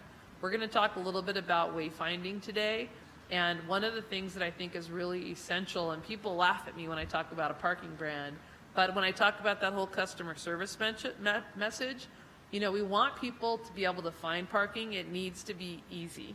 And one of the ways to do that is to really standardize your message and to come up with that image or that icon that represents parking in Princeton. And you can see with Park Chicago, they have their icon, SF Park has their icon. There's all sorts of really amazing programs that are out there that have been very successful. And it doesn't have to be crazy at all, but to be able to come up with that standardization really pays off dividends when it talks about making that whole experience easy for the user. And lastly, I'll just mention with mobile payment, because I think it's quite beneficial, is the fact that the mobile payment providers have also integrated with transit. So it becomes a one-stop shop app that you can use. It's multimodal, and something that we talk about mobility, it's one place where you can go and do everything. And only because I mentioned it earlier, the incentive programs. This is also the thing where you can implement, you know, earning points to get free parking or whatever the case may be. Utilizing your mobile payment vendors, they really come out of the box and come up with some really tremendous ideas to really help promote those options. So I talked a little bit about the opportunity with smart parking technology, the fact that we have the capability of being able to develop and implement different rate structures. What's important before you talk about what type of rate structure that you want to have is you really have to get back to the core objectives that you were talking about earlier, is that you really have to define what is it that you're trying to attain when it comes to your parking regulations. And if you're trying to seek turnover, then you want to make sure you don't have a pay-to-stay model, because a pay-to-stay model basically eliminates that objective of turnover. So it's really coming up with what is the objective of your community so that we can define what is the best model for a community like yours. And in this case, it might end up being a time of day rate model. It might end up being a time of, it might be like weekends are one rate or evenings are a different rate. And it's kind of like when you pull into a garage where they have the early bird rate before noon, and then between noon and 6, it's a certain hourly rate, and then after 6, it's a flat rate. There's all sorts of opportunities when it comes to this. And I mentioned special event pricing, and in this case, we're calling it peak versus non-peak season pricing. You have the opportunity to also introduce rates and time limits when it comes to this as well. It's very important that one of the things that we're proposing to do with the municipality is to actually go in and do, we call it an ordinance scrub, where we come in and make recommendations so that the ordinances for the community are set up to allow you the model that you want to have. Another thing that's very popular when we look at ordinances is something called a no reparking rule, is that oftentimes you'll have challenges after you talk to your parking enforcement officers where people maybe rub the chalk marks off their cars or maybe roll their car into the space right next door. And that's not really accomplishing the objectives of trying to hit the turnover or get the occupancy levels that we're doing. And so a no reparking ordinance is very common, where you can't repark in that zone, basically for the next 2-hour period, things like that, to really, again, encourage turnover and utilization. This is important too when we usually need to do an education campaign with the business owners and the employees, so that we can really help them understand why we don't want them just hopscotching to the next space. We want to make sure that people often understand the fact that we're actually trying to increase commerce, we're trying to increase utilization, and oftentimes some of the guiltiest parties are the actual business owners, because, you know, they need to just run into their shop and things like that. So coming up with solutions that really, again, help to educate and inform so that they understand the reason why we're doing this. And in some cases, once you get that outreach campaign, and that's why you do this incremental process, sometimes you don't have to go too complex. because once you really start that consistency of enforcement so that you're achieving compliance, sometimes you don't have to go and do any of the, demand models, because when people start to see the consistent application of the rules, and once we introduce an employee parking permit program, things like that, you may find that we don't have to implement different rate models, but these are all options for consideration. So one of the things that we know we need to look at is the garage validations, and especially with the opportunity to encourage longer stays. This is something that we really need to roll our sleeves up on, so that what I was talking about earlier, it's that whole complement of the on-street rate versus the off-street rate versus the permit value, and ways that we can encourage people to look at alternative solutions. In some cases, there's jurisdictions that use, and I'm not going to call it a punch card, but it's basically an electric punch card, so that you can basically pre-purchase 10 parking sessions for the month, so that you're basically saying, I'm not going to use my parking permit only 10 times a month, so that you get value to that price.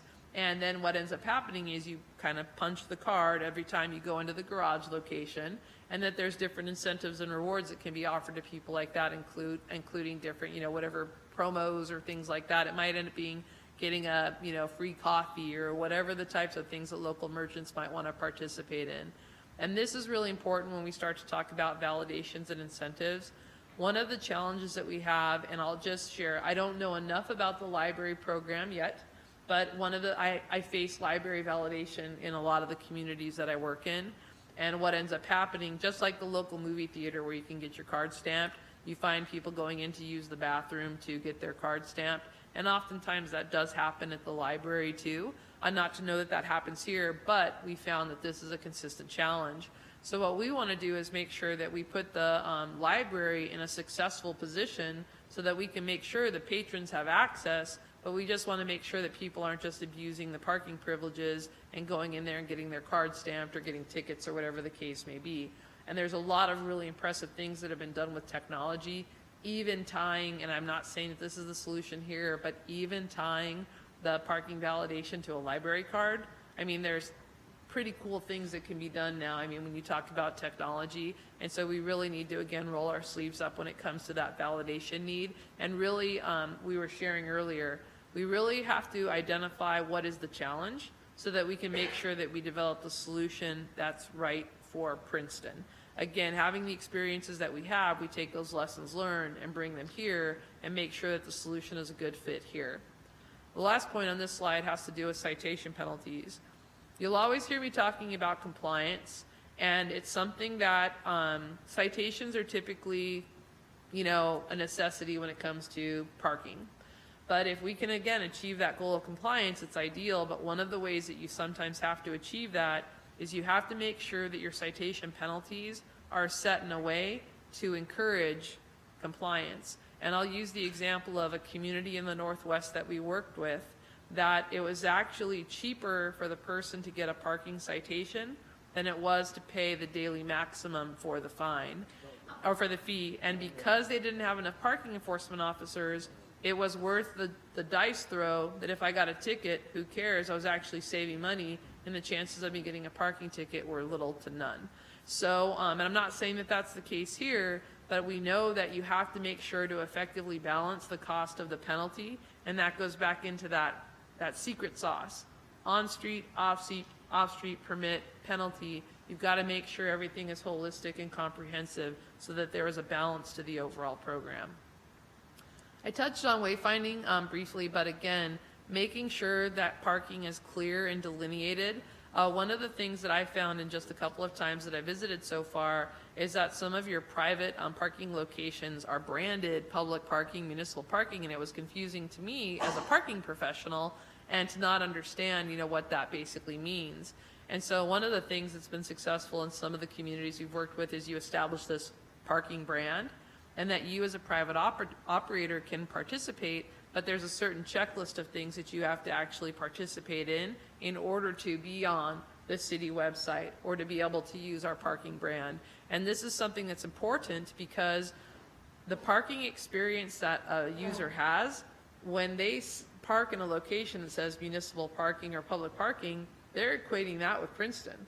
They don't know that that's Joe Blow parking operator. And so it's really important to, again, kind of get control of that image so that when people talk about their parking experience and wanting it to be a positive one, you want that whole overall broad experience to really be a part of that brand and a part of that knowledge.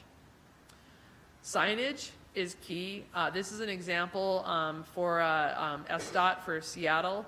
I have to tell you that they've standardized their signage to the point that they've come up with these pictograms to really promote, whether it's after-hour parking, special value parking rates, etc. But they've been able to standardize the information so much that there's only one sign per block face, and they've really been able to simplify the image.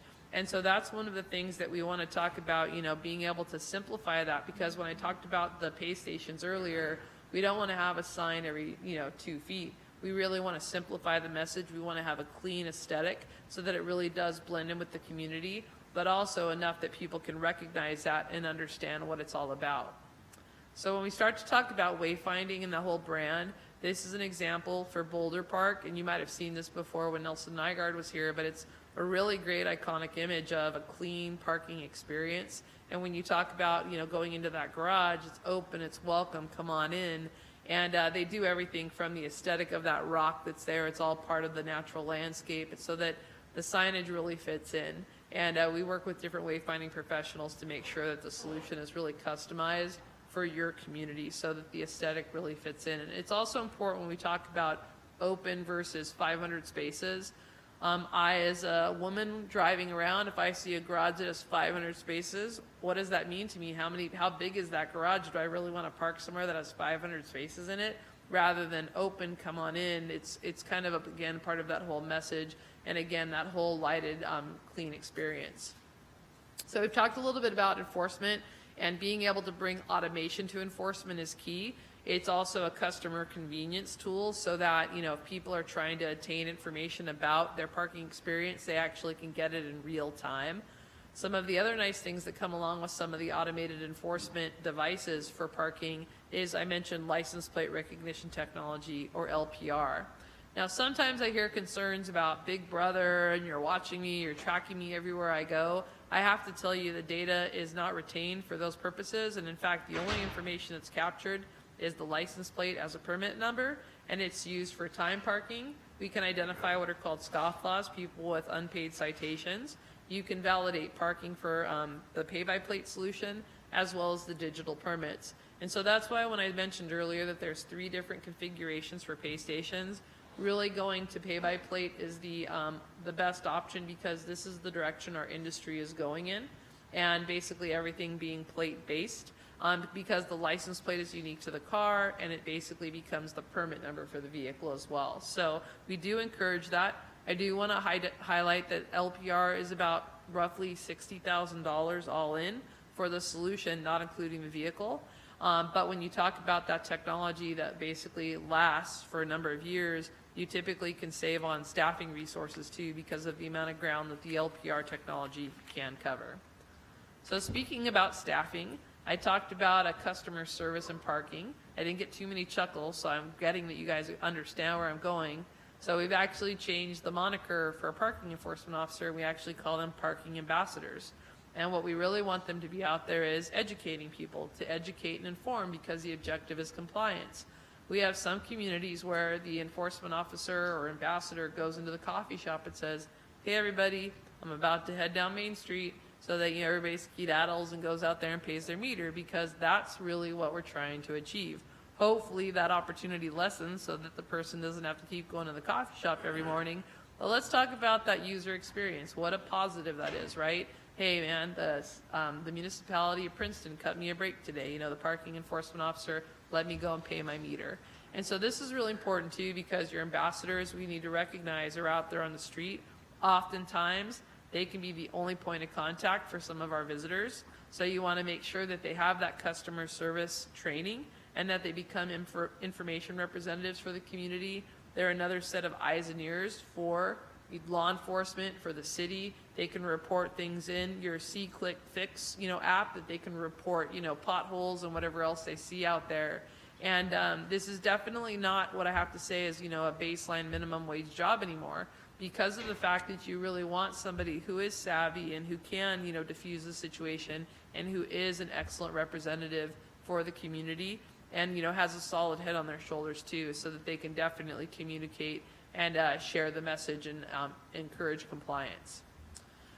So talking about valet and reserve programs, so municipal valet in particular has become quite popular in downtown communities. There's some really neat things that the technology offers now, so that you can actually have multiple stops in the downtown community, so that I might drop my car off at stop A, and then a few hours later pick up my vehicle at stop C. The way that the technology works, you can call your car basically so that the valet has it there ready for you. This is an opportunity as well to reduce traffic congestion. It's really about identifying the location that's ideal for the drop-off and convenient for the user, and visible for the user as well, but that it doesn't basically cause congestion for where those drop-off locations are either. And this is another one of those programs that your local businesses and restaurants can participate in when it comes to validation and things like that. And again, using that mobile device, it all kind of ties in together. So a lot of people chuckle about this, but that device that's kind of up there at the top on the windshield, that's called the Barnacle. So it's a windshield immobilization device. And so what's happened with that is, well, on the right side, that's actually an automation with the boot. And so what's happened is that there's been innovations in our impounding process, so that there's actually self-release features. This is something that's really important when we talk about officer safety. One of the most dangerous situations that a parking enforcement person can get into is when they're actually doing a boot release. Keep in mind, you got to bend down to the wheel and, release it. Sometimes you're back, etc.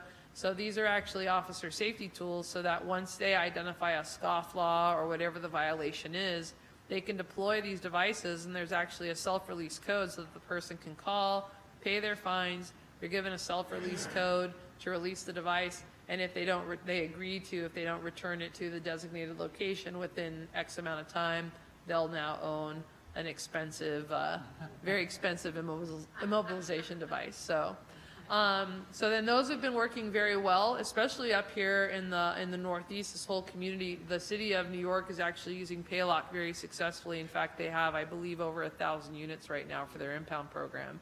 And again, not suggesting that we go blanket the community with any of these devices, but it's really about compliance, because you want to make sure people are held accountable for their parking experience.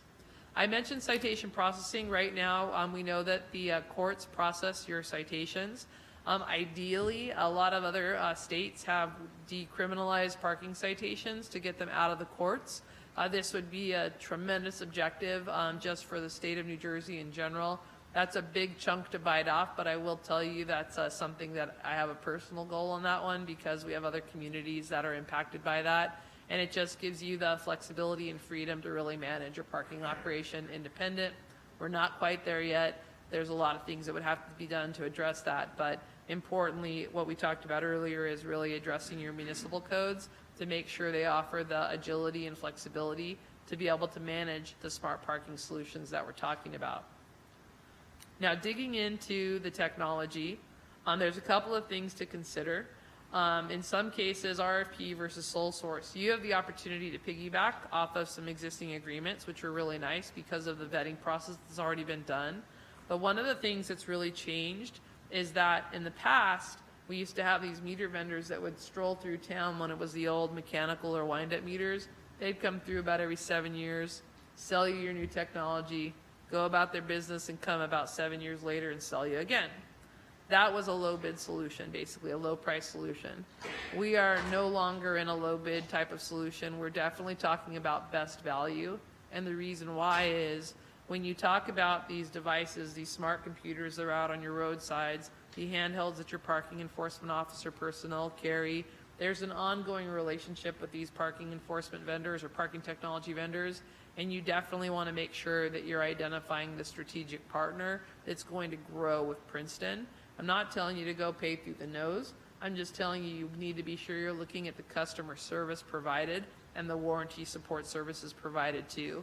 And that's why I always encourage a community to look at best value solutions, because oftentimes when you go with the low bid, you end up with change order after change order, and it actually costs you more than the best value model would happen as well. So being able to pilot or trial equipment, the majority of the vendors that I presented here tonight will absolutely bring technology to you and let you get your hands on those. Being able to do a single space smart meter trial or even pay station trials.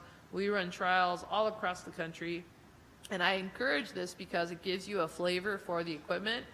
Being able to touch the screen, see how it looks in your community, the aesthetic. These are all important factors to really think about. But no matter what you do, anything that you do when it comes to, and we were hearing presentations earlier about smart cities, it all comes down to integration. I made the comment earlier, we don't want to get boxed in by a single vendor. So we talk about what's called an open API, the application program interface. You want to make sure that we're working with vendors that have that modularity and open system so that we can plug and play with the new solutions that come in. And any of the vendors that we've talked about today here really offer that type of integration and capabilities that come along with that. Importantly as well, our performance standards. I've been in this industry a really long time, and you might be surprised that that old meter vendor that used to come through town every 7 years, there weren't really any performance standards tied to any of their contracts. Any solicitations that we're involved with, we tie in performance standards into the contracts. I had a community many years ago that needed to default a vendor, and the city attorney came to me and said, Julie, what's the standard for uptime for a pay station? And I said, oh, it's 98%. Everybody knows that. The vendors have been saying that since, this technology was started. So she says, do me a favor, go out and find me some contracts where you can reference that. I surveilled over 48 different municipal contract agreements at the time, and there was only one, and it was the city of San Francisco that actually had an uptime requirement, meaning that the system would maintain 98% uptime. And so it was one of those things that the vendor said, it's not in the contract, can't hold me accountable. So having had that lesson learned, these are the things that we really tie in, especially when we're talking about city revenue, municipal revenue. We want to make sure that we're holding and protecting the revenue that's generated from the system. And so those are some of the things that you absolutely want to be cognizant of when you're talking about performance standards. The last consideration that I really want to highlight, and I can't emphasize this enough, I've talked about outreach and marketing, and that engagement really continues at the onset as you're implementing it and ongoing. Transparency is key, whether it be coming and talking to all of you, whether it be community outreach, flyers, press releases, you name it. We have show and tell sometimes at the pay stations. You have your parking ambassadors out there telling people how the equipment works. These are all very important factors for your program to be successful. You have to make sure that you have that engagement ongoing because you want to make sure your community understands what you're doing and why you're doing it. So lastly is anytime we're talking about anything parking related, I always talk about these 5 functional areas. It's really the form factors for making sure that you have an optimized system, how you're going to manage the money, who's going to support the infrastructure, what's the parts and pieces that come along with it, the staffing associated with it, and the ongoing maintenance. That's probably one of the areas that is probably the most underserved. And I work with communities all the time that I mentioned you've got these little smart devices out on the roadside. You can't just put them in and forget about them. You've got to make sure you have a proactive preventative maintenance program. You're paying a lot of money for this infrastructure. You want to make sure that it lasts.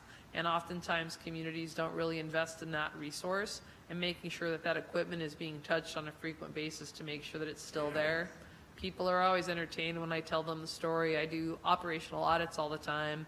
And the typical industry standard is that every piece of equipment is going to be touched once every 2 weeks at a minimum. And there was a parking pay station that hadn't reported in for about 6 months. And I jokingly said to the parking manager, I'm like, do you know it's even still there? And I was kidding. And then we got in the car and went out and looked, and it was gone. So, and they didn't know when it disappeared. So this is really important because, again, that infrastructure costs money, obviously.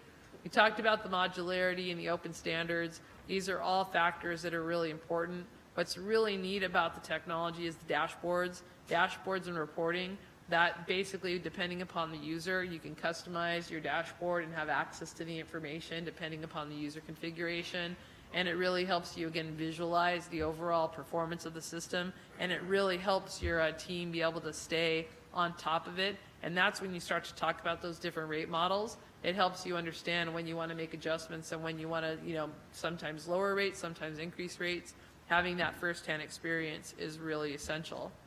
And so with that, just some last minute things to consider is really customizing the program for not only today, but for the future, making sure that we're looking at that integration factor with technology and that open transparency, not only with the community, but also with the vendors that you select. It's really important that you recognize the fact that these are technology providers that you're investing in for the future of Princeton, so that when you're thinking about that, and you can't see the words back there because it got cut off, but your mission and values need to be considered in everything that you do when it comes to parking. And with that, my contact information and any questions.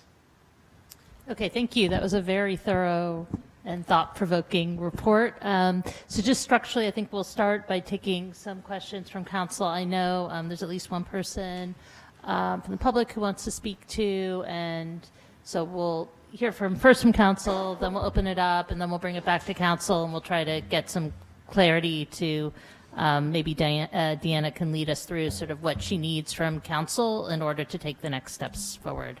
So with that, I'll start with Ms. Krummeler. Any questions? Yeah. Thank you for the presentation. Really interesting. It feels like it differed from one thing that you said differed from what our other parking consultant said, I think, and that's that the pay to stay technology and system would increase, I thought it would increase turnover. And you seemed, just now you had it under the list of, that it wouldn't, didn't you? So pay to stay is an option for you all. What I always like to say to a community is, what is your overall objective for that location? So it is turnover. I mean, I'm, in our downtown and on Witherspoon and Nassau, turnover. But I thought if we raised the rates for the second hour, that would encourage turnover. But you're saying that it doesn't? So it really, I without knowing your community like directly, it really comes up to that escalation model. Is that I've worked in communities where it didn't matter how high you escalated the rate, you have people that are going to pay that rate because it's convenient. So the factor is identifying what that escalation model is, and it typically will encourage turnover, but you will have some folks that will take advantage of it. So it's that whole compromise and not being familiar enough with your actual inventory yet to see how many spaces you have. So that's part of what I need to do is in terms of going out and taking the information that Nelson Nygaard provided, as well as going out and looking at the audit with the technology. It can encourage turnover if the rate structure is impactful enough to basically say that only the few people are going to take advantage of the pay to stay. Right. That's what I mean, I'm curious. I mean, that's, in a way, it's disappointing for me because I thought that was going to be the solution to not having to have enforcement the way that it was explained to me. But I didn't realize that it just, obviously, some people will just pay. That will be the case, so that's why you really have to come up with that, when I say that secret sauce, right. You really have to come up with what is that breaking point, what is that transition point that people will turn the space over. I've just, because of some of the jurisdictions that we've worked with, the pay-to-stay model has basically just, there's some people that can afford it, so they stay there. And so it's something you just have to really be cognizant of. And this, the second most interesting thing that you said was that we should not do it all at once. I know we've talked about, because especially if we're going to be putting in new meters, it seems like we should put them in everywhere. But you feel that we shouldn't be doing that. It seems like it's going to be aggravating. So why not pull off the Band-Aid, as you said? So that just causes too much of a negative reaction. Well, honestly, when you talk about the reality of installation, and I'll just use San Francisco, and I know it's a much bigger program, but so we had to install 27,000 parking meters, and the process took almost a year. So when you talk about that incremental implementation plan, and you talk about the pay station deployment or single space meter deployment, that incremental piece can happen in phases, and I'm not suggesting that it should take a year or it needs to take more than 2 years or anything like that, but you just develop it in strategic zones so that as you're rolling it out and you're deploying it, the word basically kind of spreads and you basically have that marketing plan that comes along with it. A lot of it really comes down to the amount of infrastructure that you have too. But the fact that you have 1,000 meters right now, roughly, that process will probably take, give or take, depending on how many pay stations we do versus single space, that process is going to take probably a couple of months, maybe. Well, depending that upon sounds the about layout. Yeah. right, because I think we are all, we haven't raised our parking meter rates in 9 or 10 years, and so I was just wondering, would we raise our rates and not change our meters? It just doesn't, that seems like it would be crazy. You want to put smart meters in for sure, whether it be pay stations, mobile, or single space. And also by this incremental plan, I want to make sure that when I say this is that there's a lot of, concepts here: mobile, smart meters, validations, permit rates, and there's a comprehensive way to do it. It's just a matter of overwhelming the public with all of the information at the same time. Yeah, I can see those things. So that's what I mean by Yeah. strategy. And then my last question is about the signage. I loved those signs, but is that allowed in New Jersey, or are they? Are we allowed to make whatever parking signs we want? Because we can't make whatever traffic signs we want. I was just going to say, for MUTCD, compliance is really what you have to do, and so that's the Manual of Uniform Traffic Control Devices. And so other states have successfully done that, and so what you typically have to do is work within those standards. So the SDOT signs are compliant. We actually recently did a similar set in Utah as well for Park City, and so I think that that's part of the opportunity, is to potentially introduce those and work through engineering to see what would be viable or not. So we can use whatever colors we want. We don't have to use. Well, MUTCD typically directs the type of color for the different type of signage. That's what I thought. Right. So it seems like we're not going to be able to make them as beautiful. Well, we it can be sounds- It hopeful. sounds like the other states have figured out how to work within the MUTCD standards, so we could follow on their coattails. The next time I come, I'll show you the Park City signs, because they'll knock your socks off. They're really. Okay, David, I did know you have a it's just question? a sign, but Yeah. they're really cool. So.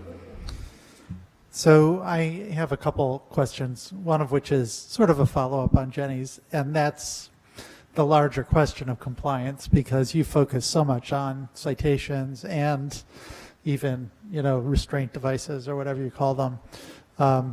And we had also, I had also heard from from Nelson Nygaard that, we could enter the utopia of, people just pay what they are willing to pay, but, nobody gets tickets anymore.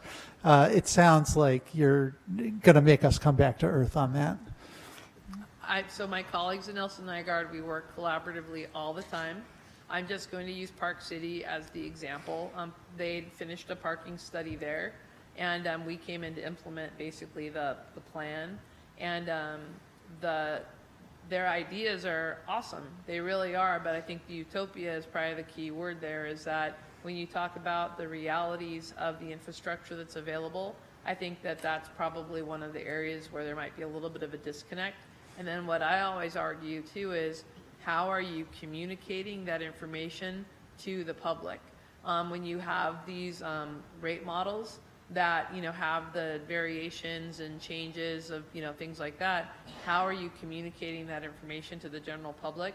That was actually one of the biggest lessons learned from SF Park, was that it actually turned into basically a really expensive marketing campaign, because that's really what they found to be the most effective, was the whole brand and how they basically identified the parking infrastructure. But basically promoting and educating people about the rates was very challenging, because I lived in San Francisco for almost 5 years, and if I could get a parking space, I didn't care how much I had to pay. And that's truly when you really start to talk about the different tiered zones. But there are some things that we've done in communities via colored signs and things like you saw for the SDOT, of how you communicate value rate pricing and things like that, to try to really, again, communicate that message. Second question. I know a lot of folks in the community were really enthused about the idea of being able to tap into private parking owners' facilities. And you really didn't touch on that, and it also wasn't one of the 4 or 5 things that we said we were going to talk about tonight. But because there's this perception in town that, there's not enough parking at peak times anyway, and the notion that we could collaborate with the owners of private lots, is that something that you would see as being something that could happen sooner rather than later, or should that really be something that's put off to until we deal with some of these other sort of infrastructure questions first? Shared parking agreements are the way of now and the future. And so what's happening with a lot of municipalities now too is they're actually attaching shared parking agreements to their web portal now to try to encourage businesses also to work with each other. And so I think it is something to tackle now because it starts the conversation going.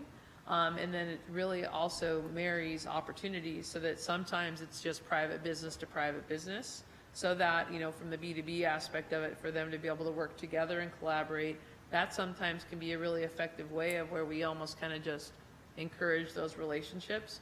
But one of the things that the city of San Diego actually did is they have the shared parking agreement available in their redevelopment package, so that the developers are even coming in with looking at those shared opportunities.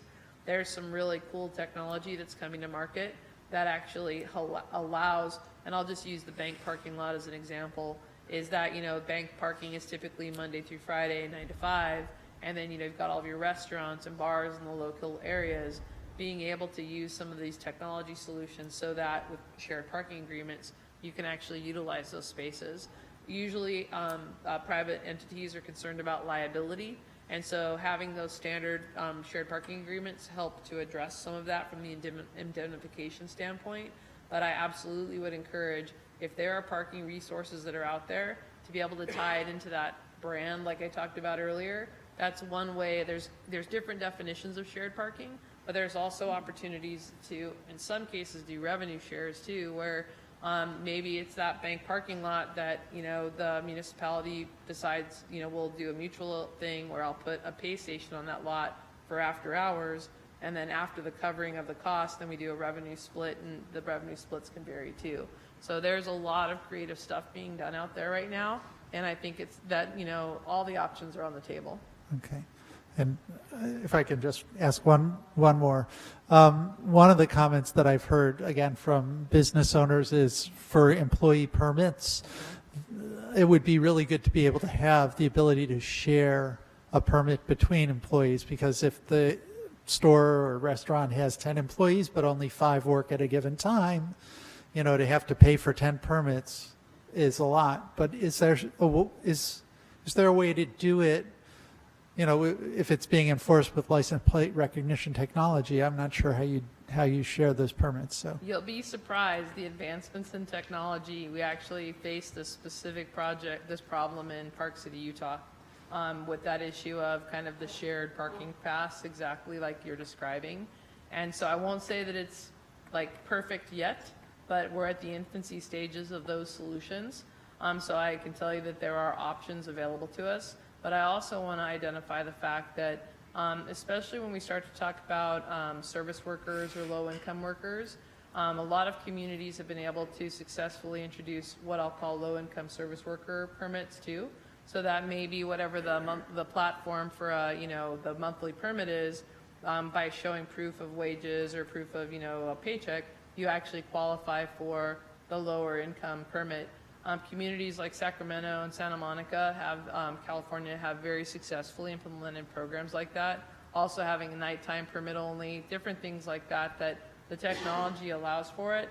And now by taking everything online too, it really makes a lot of efficiencies for how to be able to optimize solutions like that. So that's kind of what the hope is now when we really roll our sleeves up from the implementation standpoint, is looking at those types of, I call them customer conveniences, so that you're really looking at this again comprehensively, so that we're addressing the needs of the entire community.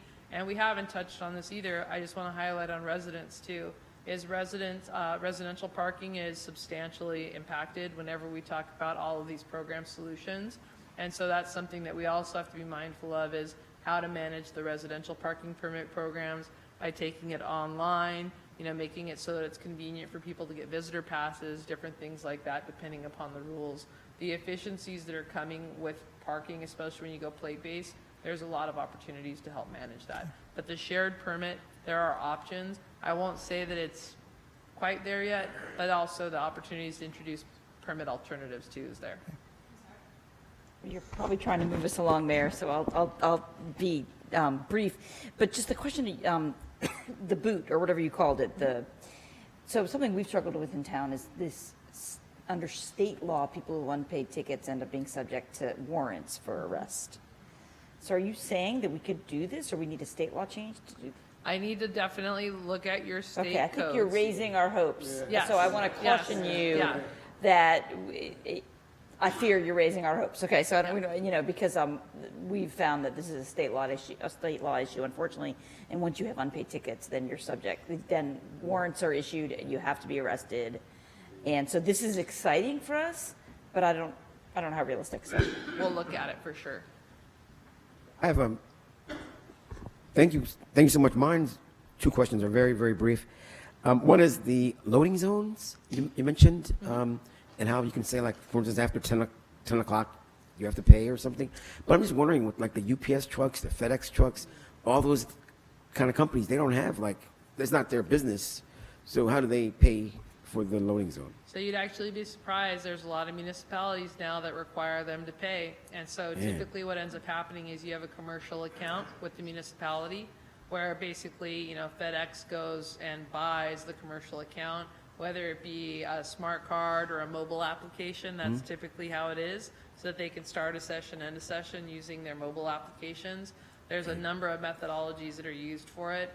There's some jurisdictions where these commercial companies owe tens of thousands of dollars in parking citations, but that's how they're that's now those commercial entities are getting ahead of it, and by establishing these types of protocols and programs to encourage their compliance. The second question, the mobile payment program that you mentioned that you'll need a service provider for the most part, for a lot of them.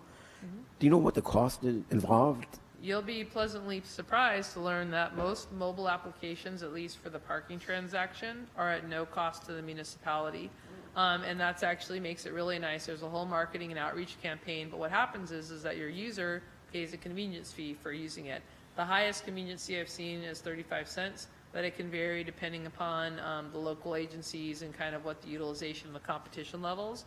But in some locations, one of the very first things that we implement is mobile, is because of the fact that while we're in that transition stage of putting out the other technology, being able to implement mobile is a great opportunity to provide convenience, especially for locations where you have traditional coin-based meters, things like that. And the mobile vendors come out and they do a whole marketing onslaught, the merchant validation program, things like that. They can come out and help tie all of those programs up.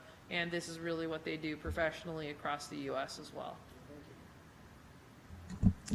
Mr. Quinn. Thanks.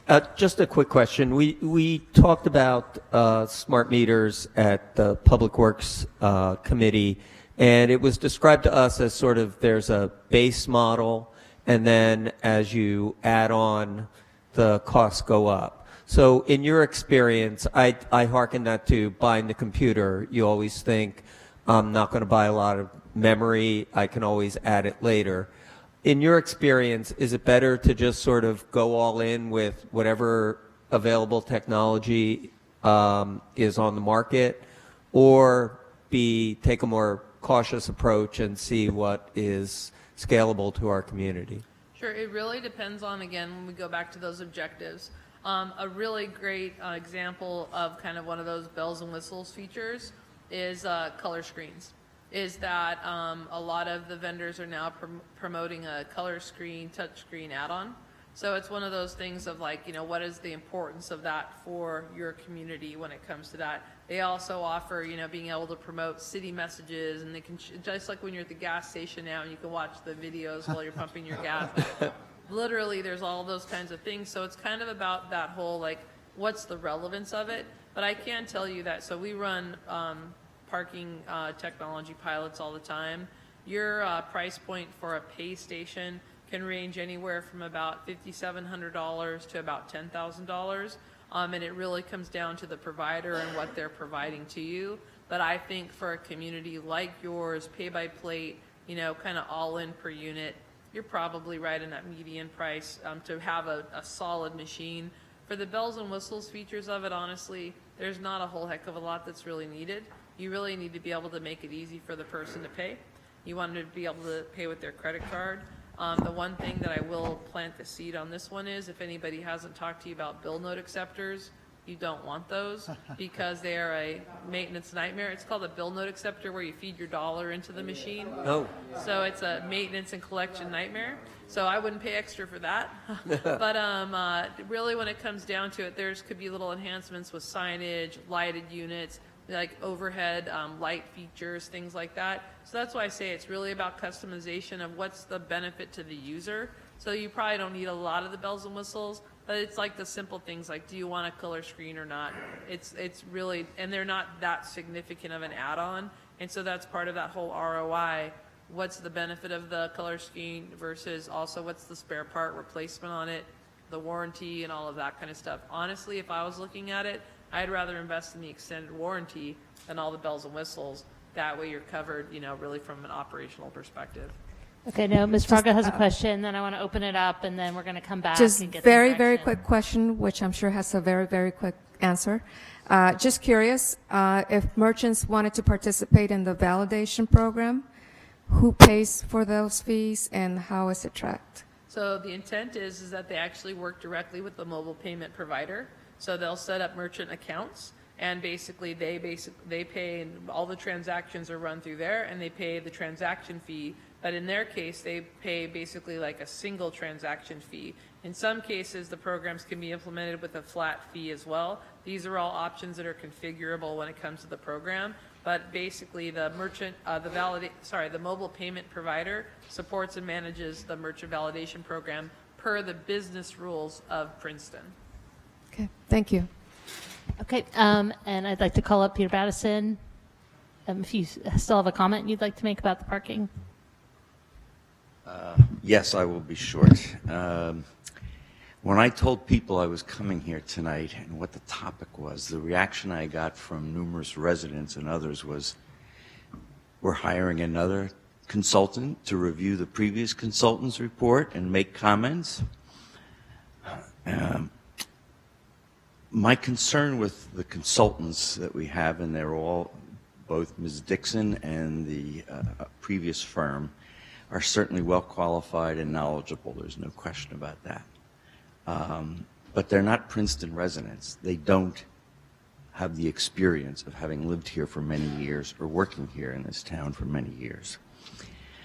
So I'm going to reiterate what I suggested once before, which is that an advisory committee be established, made up equally of residents, shop owners, and the university possibly, and that advisory committee be consulted and get together to come up with a recommendation arrived at by these potentially adversarial groups, but worked out together, that can then make recommendations to the town council and to our consultants to come up with a solution that is at least acceptable to all parties. I think that it's all these recommendations by both our consultants of quantifiable data are fine, but they don't really address the personalities and the feelings that are involved by the parties who are most affected by the parking. So again, please consider an advisory committee. Thank you.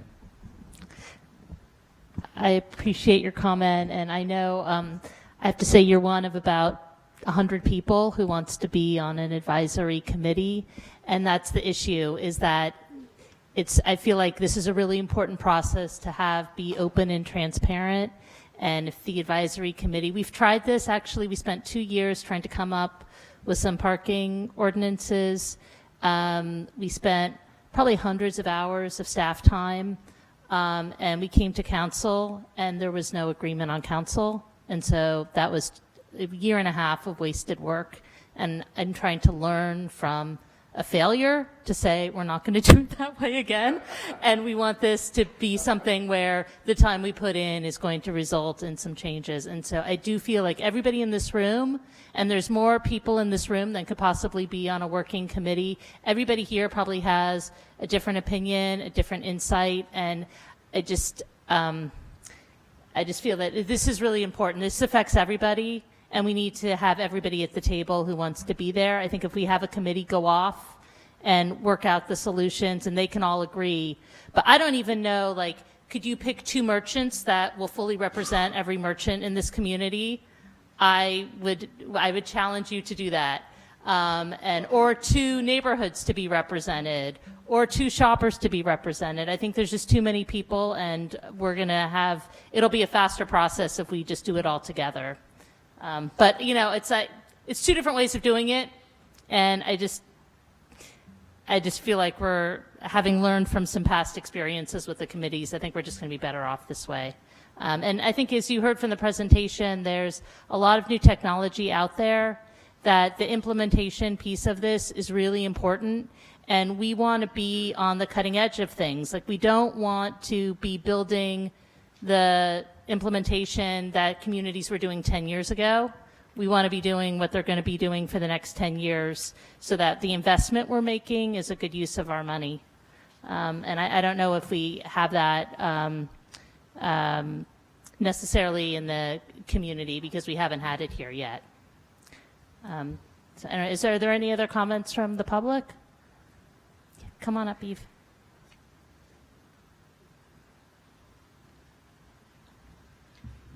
Hi, I'm Eve Niedergang, 15 Forester Drive.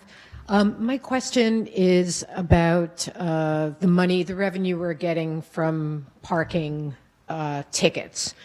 That wasn't addressed in the parking study, and I'm just wondering if we do achieve this, David used the word utopia, but if we do achieve this zero parking ticket situation, I would like to know what the data is from parking tickets, and which nobody likes parking tickets, but how do we replace that revenue stream? So, thank you. That's a good question. I don't know if you can speak to that. Back on. So we've just started some of our rolling the sleeves up, and it looks like that the municipality receives about roughly 75% of the fine that's paid. And so one of the ideals, and this was, I'll just go back to SF Park, the ideal was compliance. And the city of San Francisco actually experienced a substantial decrease in enforcement revenue, because the whole intent was to get people to pay at the meters. And so that goal was reached, and they actually had a substantial decrease in enforcement, but that also resulted in many other decreases. There was less paperwork, less processing, less adjudication. So when you talk about the return on investment, it really kind of balances out, because then you had less staffing requirements of there. But what you saw then was the uptick in the paid parking revenue, because you had compliance. So that's the reason why, too, you really need to look at what your rate structures are to achieve that. I'll just use a utopia again, to use that objective and goals. So that whole science between providing on-street, off-street permit penalty, finding out what that rate schedule is, because ultimately, if you're making your money from paid parking revenue, that's the goal and that's the objective too. So when you put together your rate modeling for us, that will be a projection of how much money will come in, and we can compare that to our budget for the past year just to see where we are. Agreed. And that'll be part of that. It will also tie in the potential for all the bells and whistles on the different technology providers as well, so that way you can look at if we put single space only, if we put pay stations in, or if we put in a hybrid solution, and the costs associated, as well as the ongoing costs associated too.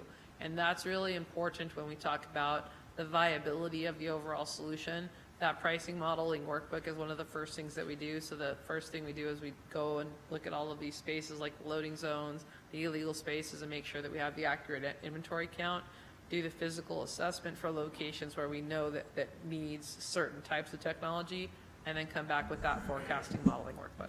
Okay. Mayor, just one thing, just so that everyone's aware. One thing that we'll have to do and run some financial evaluation is our parking fees in our current fund, where the tickets are 2 separate funds.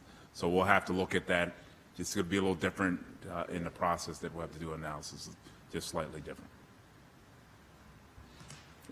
I just have a quick question. I see a lot of your clients were large cities, and I don't know all of them, but do you have experience with a town as small as ours? We definitely have the whole gamut. One of the ones that we're really in the thick of right now is the city of San Leandro, California is one. We also have the city of Seal Beach, which, I mean, these are very small bedroom communities. And we definitely cover the whole gamut. It's some of the high profile names, obviously, are big towns, big cities, but we definitely go small, mid, large tier. And this is why I mentioned at the beginning too, is there really are no cookie cutter solutions. You just have different iterations of the challenges, and it's about adapting the solutions for the community needs, and making sure that it fits for a community like yours. And that's the reason why it's really important that we do, and I really appreciate the comments earlier, is that I don't live in Princeton, and that's the reason why we really have to spend the time and kind of, absorb the, experience. And honestly, another part of it too is walking and riding the streets too, because as a visitor, it's actually a great experience of where is parking? How do I learn about parking, and what's the information that I've gotten as well? So taking that firsthand experience really comes into play really prevalently as well. So. Okay, thanks. All right, so I'm going to turn it over to Deanna, if that's okay, if you can lead us through this final piece, just because I want to make sure that you get the questions answered that you need. And there's been a lot of information, so I feel like if council is feeling that they're not ready to give direction on something, I feel like we should give that direction too, that we're not ready to. But if you can run us through your list. Sure. I mean, there was a lot of information given tonight.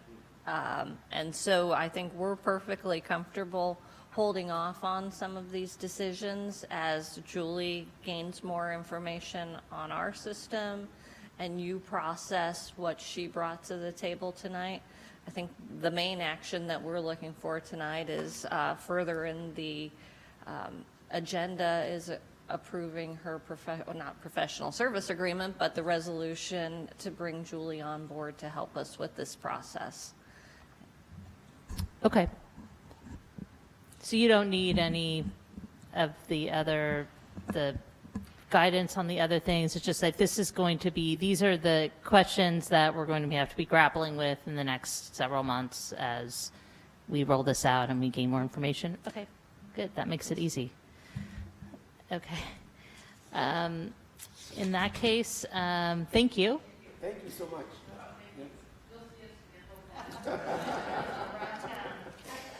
Okay, so I want to thank everybody who's been waiting for the public hearings. We've now come to the public hearings, and we'll start with the first one, which is 2018-3, ordinance amending the Code of the Township of Princeton, New Jersey, 1968, to establish a 4-ton weight limit on Olden Lane. And I'd like to open up the public hearing on this ordinance and call up Lynn Durkee, if you'd like to speak on it.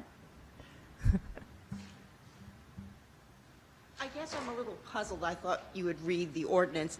I picked this up online. I get emails from you. And I guess my concern in general is traffic in the neighborhood. And I know the Institute, I think, who initiated this suggestion, has been hearing a lot from the neighbors on Olden about truck traffic on the road. You know, we support that. I walk in the neighborhood, and if I am standing here at the Institute, Fold Hole behind me, and I go to the left towards Maxwell Lane, where they have a sign, all trucks exit on X. There's a sign right before Maxwell Lane, all trucks exit on. If I walk to the right, over towards Olden, there's no sign. I will also say that I think most traffic comes in from Mercer Street on Maxwell Lane, so they're coming in this way. It's logical to try to exit to the right, and they're really just, given the way the Institute lot is and the driveway, there's really not a good option. So I think a lot could be done by the Institute with just better signage. The other thing I noticed walking today is that there's also construction traffic. You know, they're working on this new area that they're building, but they're also renovating the homes. They have over 100 homes for people who come and visit for a year or so. There's renovation going on there. And again, you know, where are they going to exit? Particularly, I don't even think from that location you can get to Maxwell Lane. And so obviously it's going to send it over to Olden and possibly to Springdale, because I think they've been giving all the trucks a hard time about trucks, being on Olden Lane. The problem with coming over to Springdale is that a lot of the traffic goes by the daycare center and the nursery school. I walk there, kids run across the street to get to the playground. So nobody, I think we've talked about this before, nobody wants more traffic in their neighborhood. And I agree with that, but I think if you're going to look at putting a weight limit on Olden, then it should be more uniform through the neighborhood. There should be better signage. So I think it's certainly something well worth looking into, but I would just ask you to really look at a complete picture as to what's going on over in the neighborhood. Okay, Thank you. And Lisa Sarsall? These are the people who signed up ahead of the meeting, but then I'll open it up to whoever wants to speak, but you'll need to come to the microphone. Thank you. I live on Olden Lane, and my family has been there since 2009. We've noticed over time the number of 18-wheelers that come down this small residential street, and we are an active neighborhood of families, kids, elderly in wheelchairs, and no sidewalks. So this 4-ton weight limit would be a huge help in discouraging trucks coming down our road, and particularly the ones that seem to think that there's a way they can cut through from Mercer Street to Route 1, even though it's impossible. So, thank you. Thanks. Is there anybody else who'd like to speak to this ordinance? Please come to the microphone. And if you could, please state your name and address. My name is Andy Sutphin. I live at 37 Olden Lane. I was the person in June 12th of 2016 that presented the request on behalf of 79 neighbors in the neighborhood that include Institute for Advanced Study residents, university residents, or university employees rather, and faculty, regular folks, and so on. So this has nothing to do with the Institute for Advanced Study. It doesn't have anything to do with the university. It has something to do with the residents. And what happens is at the intersection of Olden Lane, Lovers Lane, Mercer Street, and Mercer Road, there are 3 weight limits. There is on Mercer Road a 4-ton weight limit. On Lovers Lane, there's a 4-ton weight limit. And on Mercer Street, there's a 4-ton weight limit. So you're a truck driver, you're lost. What street are you going to take if your truck is over 4 tons? Olden Lane. So we actually, and I don't know the statistics, probably Deanna does now, but prior to the detour from 206 to the Princeton Pike, the traffic light at Olden Lane and Mercer Street was the county record holder of being destroyed. And in fact, it ended up in my front yard twice. And the other thing with the trucks, the lost semi-trucks, and they're looking for Sam's Club, and sometimes Sam's Club now is unfortunately out of business, but they take out our electric lines, our telephone lines, and so forth. And they are lost folks, and basically they pop tires and they get written up for a ticket, but there's no teeth behind that ticket. There's no, like, you shouldn't be on this road. If I come up 206 or down 206, north on 206, as I did from my residence today, I can't go down. There's a 4-ton weight limit sign on Library Place. When I make the corner to come down, you can't make a left onto Hodge Lane. There's a 4-ton weight limit sign. Same on Mountain Avenue. So this is just, we're not asking for anything special. We're just asking that we don't become the default street that essentially for the lost trucker. And that's kind of what the 79 people behind the initial request were asking for. Thank you. Thank you. Is there anybody else who'd like to speak to this ordinance? Okay, I'm going to close the public hearing and ask if there's a motion to approve. So moved. Second. It's moved by Mr. Liverman and seconded by Ms. Krummeller. Madam Clerk, please call the roll. Mr. Cohen? Yes. Ms. Howard? Yes. Mr. Liverman? Yes. Ms. Crummiller? Yes. Mr. Quinn? Yes. Ms. Fraga? Yes. Okay, the ordinance is approved unanimously. And next we come to 2018-4, bond ordinance providing for sanitary sewer improvements on Linden Lane, Nassau Street to Henry Avenue, and Spruce Street in and by Princeton in the County of Mercer, New Jersey, appropriating $471,000, therefore authorizing the issuance of $447,450 bonds or notes of Princeton for financing the cost thereof, and directing the special assessment of part of the cost thereof. And I'd like to open up the public hearing for this ordinance, and I know there are a couple people who asked to speak, and we'll start with Ellen Wolf.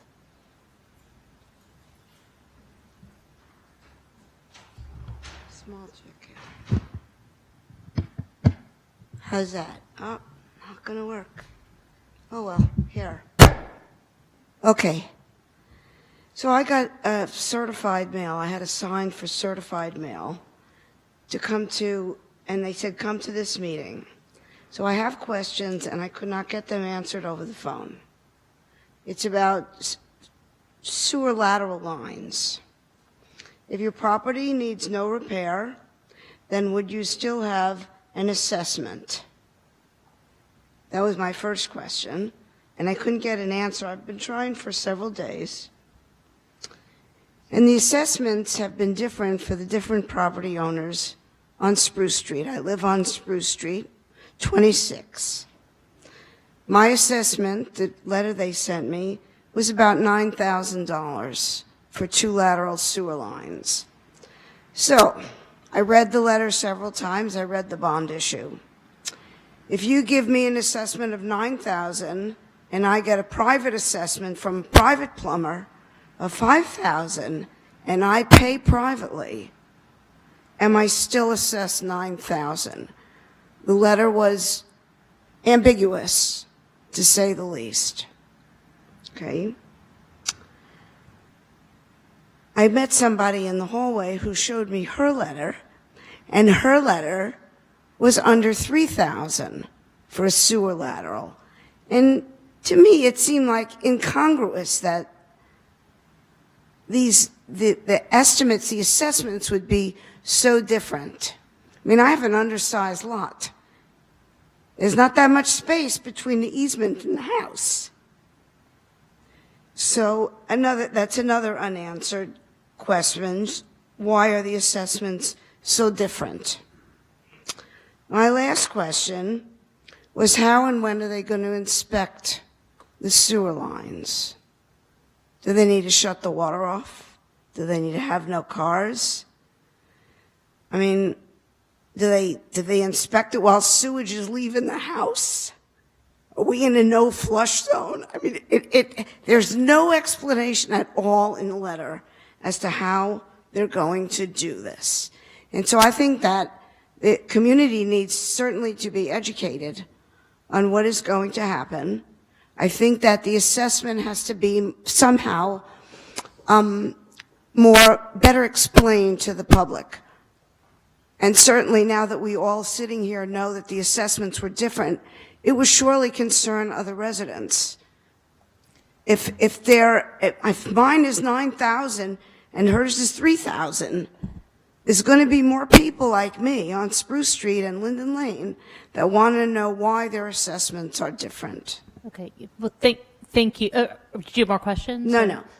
I'm finished. Okay, no, thank you. And it's actually really useful feedback for us in terms of what we put into those letters and making sure that there's information that is answering those questions. But I want to turn it over to Mr. Huff because he can actually answer your specific questions. And then, did you have another question though?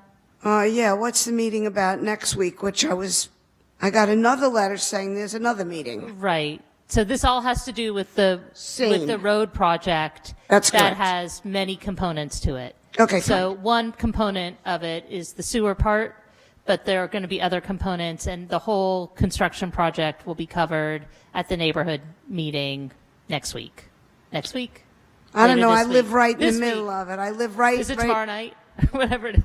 The week- 19th. 19th, thank you. I live right behind St. Paul's Cemetery, which is right at Sidewalk, across the street, Ashborough, across the street, and whatever sewer lines down all the properties. Right, okay. So, Mr. Huff, can you help with answering some of those questions? I'll go first, I guess. The assessments are estimates that are based on our existing data. You are correct that they are different for different properties. It is based on the potential work that would be done on the property based on where the structure is located and where we believe it connects to our sanitary sewer system. So if you have 30 feet of lateral on your private property versus somebody who has 70 feet of lateral on their property, yes, those estimates are going to be different. And they are merely estimates at this point. They're not bills, and they are only assessed, they're pre-assessments, so you will only be assessed if work is actually done on your private property.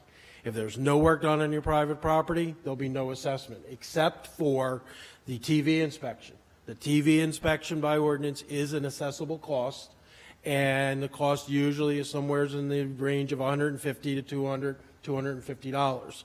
There will be information coming out in the coming weeks. Our contractor who does that work for us has been away, and when he returns at the end of this week, he and I are going to sit down and put together a schedule for when those inspections are done.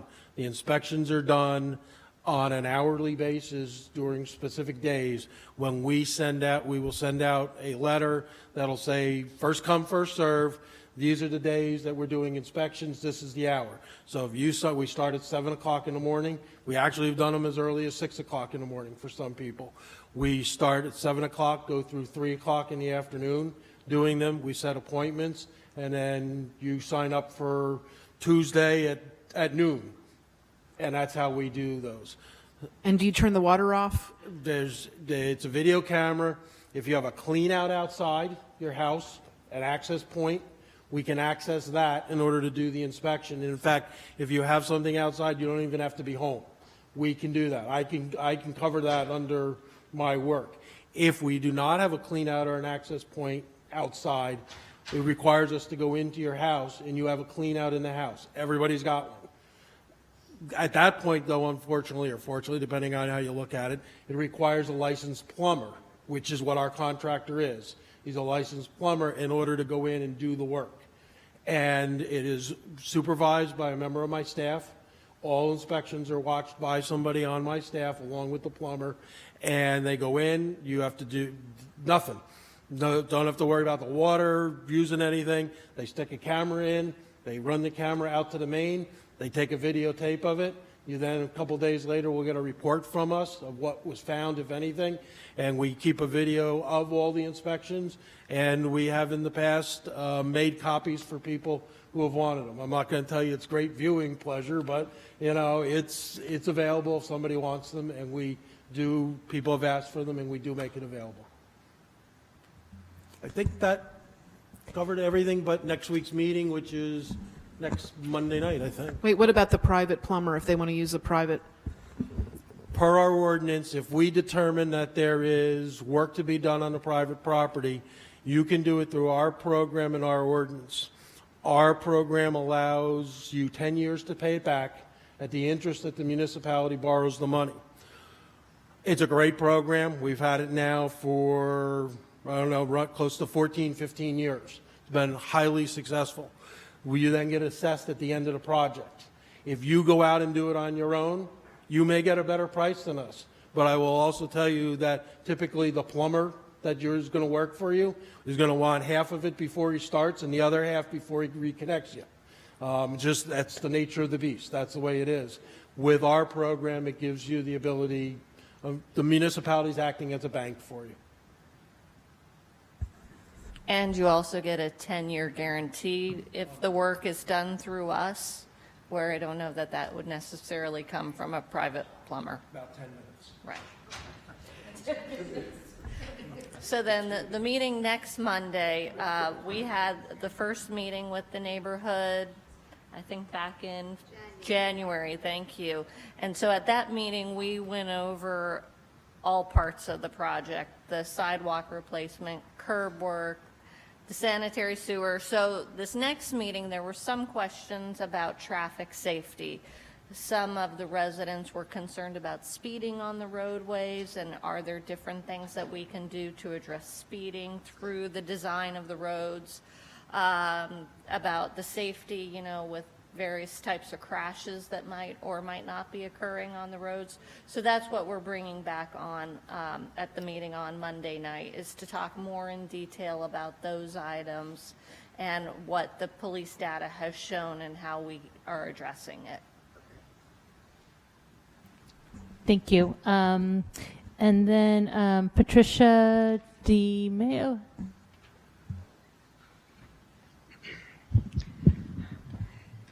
You were right about maybe not wanting to go first.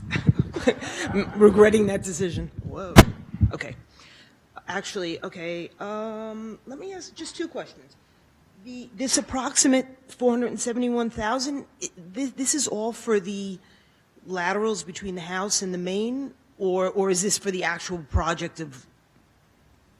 This is all related to the work on private property for all of the properties within the project area. Okay. So we added them all up, and that's what it totals, and that's what the ordinance is for, so that we have the money available to pay the contractor prior to assessing you, the homeowners, as the project is being completed. And Okay. if the money's not used, it's that portion of the bond is eventually canceled out. Okay, so I guess there wouldn't be any problem with just paying up front. I mean, if Yeah, when the project's done, you'll receive a bill. not up front, excuse me, I'm sorry, just not taking advantage of the a 10-year period, just paying it off any. Well, if work had to be done on your property, I think I'll get this. If work has to be done, when the project's finished and you get your bill for whatever, your assessment for whatever the work is, you will receive from the finance department various options.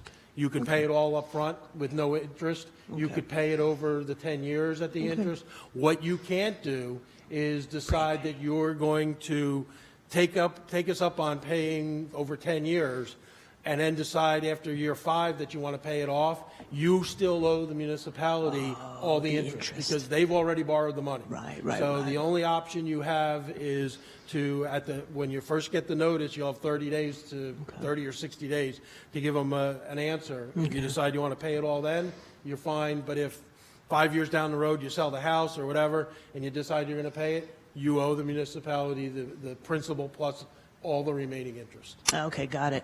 All right, the last thing is, I'm the person who was met in the lobby who I guess has a much lower, I realize it's approximate, so it's like $2,018.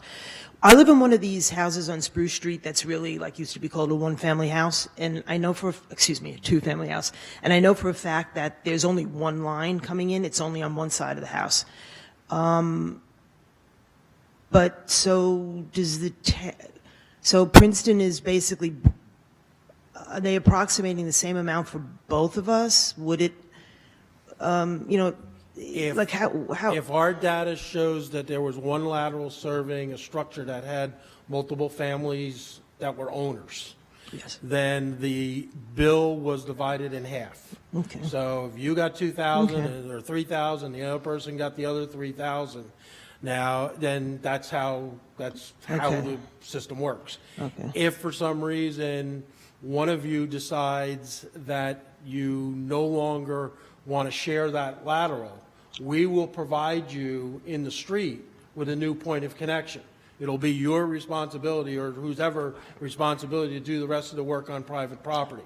That's something we typically don't get into because it's, there's more to it than just laying some more pipe because you have internal plumbing and everything else that's done. Right. We will do it. We'll leave a point of connection, but you then will pick up the rest of the cost back into the property. And it does happen because, quite honestly, you go home tonight and you have a problem in your lateral. Who caused it? You were the person on the other side. Yeah, So I guess so. It does happen, and it is something that, as we go through the process, we will explain to those people that, as we're doing that TV inspection.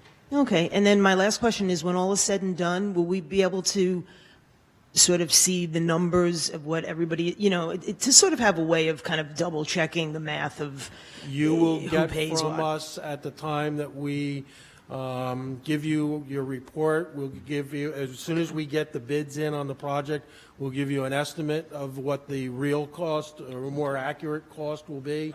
And then at the end of the project, we get after we've paid the contractor, we certify to the governing body all the costs related to the lateral, and you'll get that, and you'll see there'll be a whole printout of everybody who everybody who was part of it, and there'll be anywhere from 0 to whatever the number is. So And then the everybody fun will see it. begins. It'll be one big list. Okay, Hey, thank you. can I also say that we didn't mention, like, the interest that the town receives is not the interest that you would receive. It's extremely low. So when we say interest, I mean, I think it's like, it was like 2% or 0.5%, very, very low. Great, nice. So Nice. that's it's not in the 22 or like a credit card interest, nothing like that. Thank you. So, yep. Thanks, Yep. guys. Yeah, thank you. Okay, thanks. Is there anybody else who'd like to speak to, did you have more, do you have another question? I just have one more quick one, I'm sorry. Is easement private property? The easement in front of the house? An easement is an access area on your property that is conveyed to the municipality so that we have access to the utility, whatever's in there, the sewer. Some are combined easements with more than one Is utility. it private, considered private property or? It's or- your property, but we have access to come on that, whatever the width of that and length of that 13 feet. area is. We have the rights to come on that property. Okay, so, but it's still private property, so it counts in the assessment. If you are entering private property on that easement. You see what I mean? You said it depends how long the If- lateral is. Yeah, depending on where the easement is, what we've done in the past to try to be fair to people, if the connection is into an easement, is to take into account how much of the lateral is within the easement and give a credit for that, similar to when it's in the road right away. Okay, great, thanks. Okay. All right, I would like to close the public hearing for this ordinance and ask if there's a motion to So approve. moved.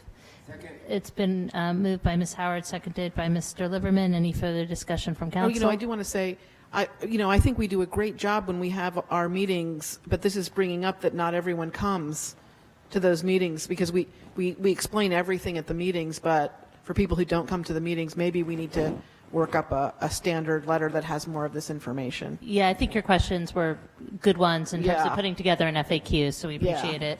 All right, please call the roll. Mr. Cohen? Yes. Ms. Howard? Yes. Mr. Liverman? Yes. Ms. Crum Miller? Yes. Mr. Quinn? Yes. Ms. Fraga? Yes. And the ordinance is unanimously approved. And next is 2018-5, an ordinance authorizing the transfer of vacant real property located at 224 Cherry Valley Road and designated as Block 601, Lot 2 on the Princeton tax maps to the New Jersey Conservation Foundation. I'd like to open up the public hearing for this ordinance.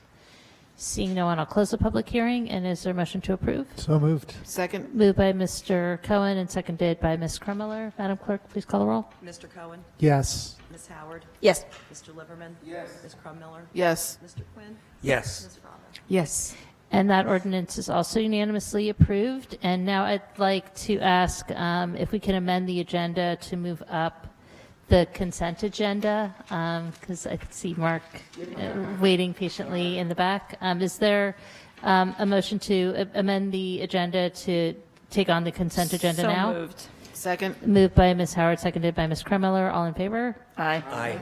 All right, so the agenda has been amended. And are there any items on the consent agenda that anybody would like removed? Mayor, I move adoption of all of 1 through 17, the entire consent agenda. Okay, is there a second? Second. And so it's been moved by Ms. Howard, seconded by Ms. Krummeller. All in favor? Aye. Aye. Any opposed? Okay, passes. Congratulations. Then we'll it's a go. bittersweet one, so Yeah, we're sorry to see I you know. leave. I know. We're I gonna know. miss having you in Thank town. you. Thank you for everything. Yeah. Okay. We'll go back to resolutions and pick up with 18-103, and I would recommend that we take the top three in block that all have to do with sort of house cleaning for the budget, given that we don't have our budget yet for 2018. This is fairly normal. So I'll move 18-103 to 18-105. I'll move those. Moved by Ms. Krummeller, seconded by Ms. Howard. Any discussion? All in favor? Aye. Any opposed? Those resolutions all passed unanimously. Next is 18-106, resolution affirming support of expanding access to driver's licenses to undocumented New Jersey residents. This is a resolution we passed a few years ago, but felt the need to reiterate it. I don't know. Well, first we should put it on the table. Is there a motion to approve? So moved. Moved by Ms. Second. Krummeller and seconded by Ms. Fraga. Any discussion on this? All in favor? Aye. Aye. Any opposed? Okay, resolution passes unanimously. Next is 18-107, resolution awarding agreement for extraordinary and specifiable services to Dixon Resources Unlimited for parking system consulting services in 2018 for an amount not to exceed $75,000. Is there a motion to approve? So moved. Second. Third. All right, I'm going to say it's moved by Mr. Quinn, seconded by Ms. Krummeller. Any discussion? All in favor? Aye. Any opposed? Resolution passes unanimously. Next is 18-108, resolution authorizing a professional services agreement with Prusy McDermott, Mastro and Murphy for the amount not to exceed $15,000 to serve as labor counsel for 2018. Is there a motion to approve? Second. Moved by Mr. Liverman and seconded by Ms. Krummeller. Any discussion? All in favor? Aye. Any opposed? Resolution passes unanimously. Next is 18-109, resolution extending the contract for 2018 with U.S. Athletic Fields Incorporated for fertilization and turf management applications at Community Park South, Farmview Fields, Greenway Meadows Park, Grover Park, Hilltop Park, Sawyer Park, the Witherspoon Street Municipal Complex, and Monument Hall Municipal Complex, an amount not to exceed $17,511.28. And I would recommend we do these next two in a block two, 18-110 and 18-111, which all have to do with mowing and trimming services. Three. Moved by Ms. Krummeller. Second. And seconded by Mr. Liverman. Any discussion?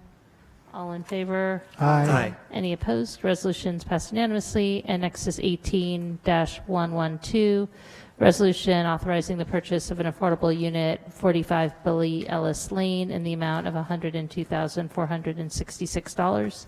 Is there a motion to approve? So moved. Second. Moved by Mr. Liverman, seconded by Ms. Krummeller. Any discussion? All in favor? Aye. Resolution passes unanimously. Motion to approve, to, Adjourn. Good job. Second. All in favor? Aye. Thank you, everybody. Thank you.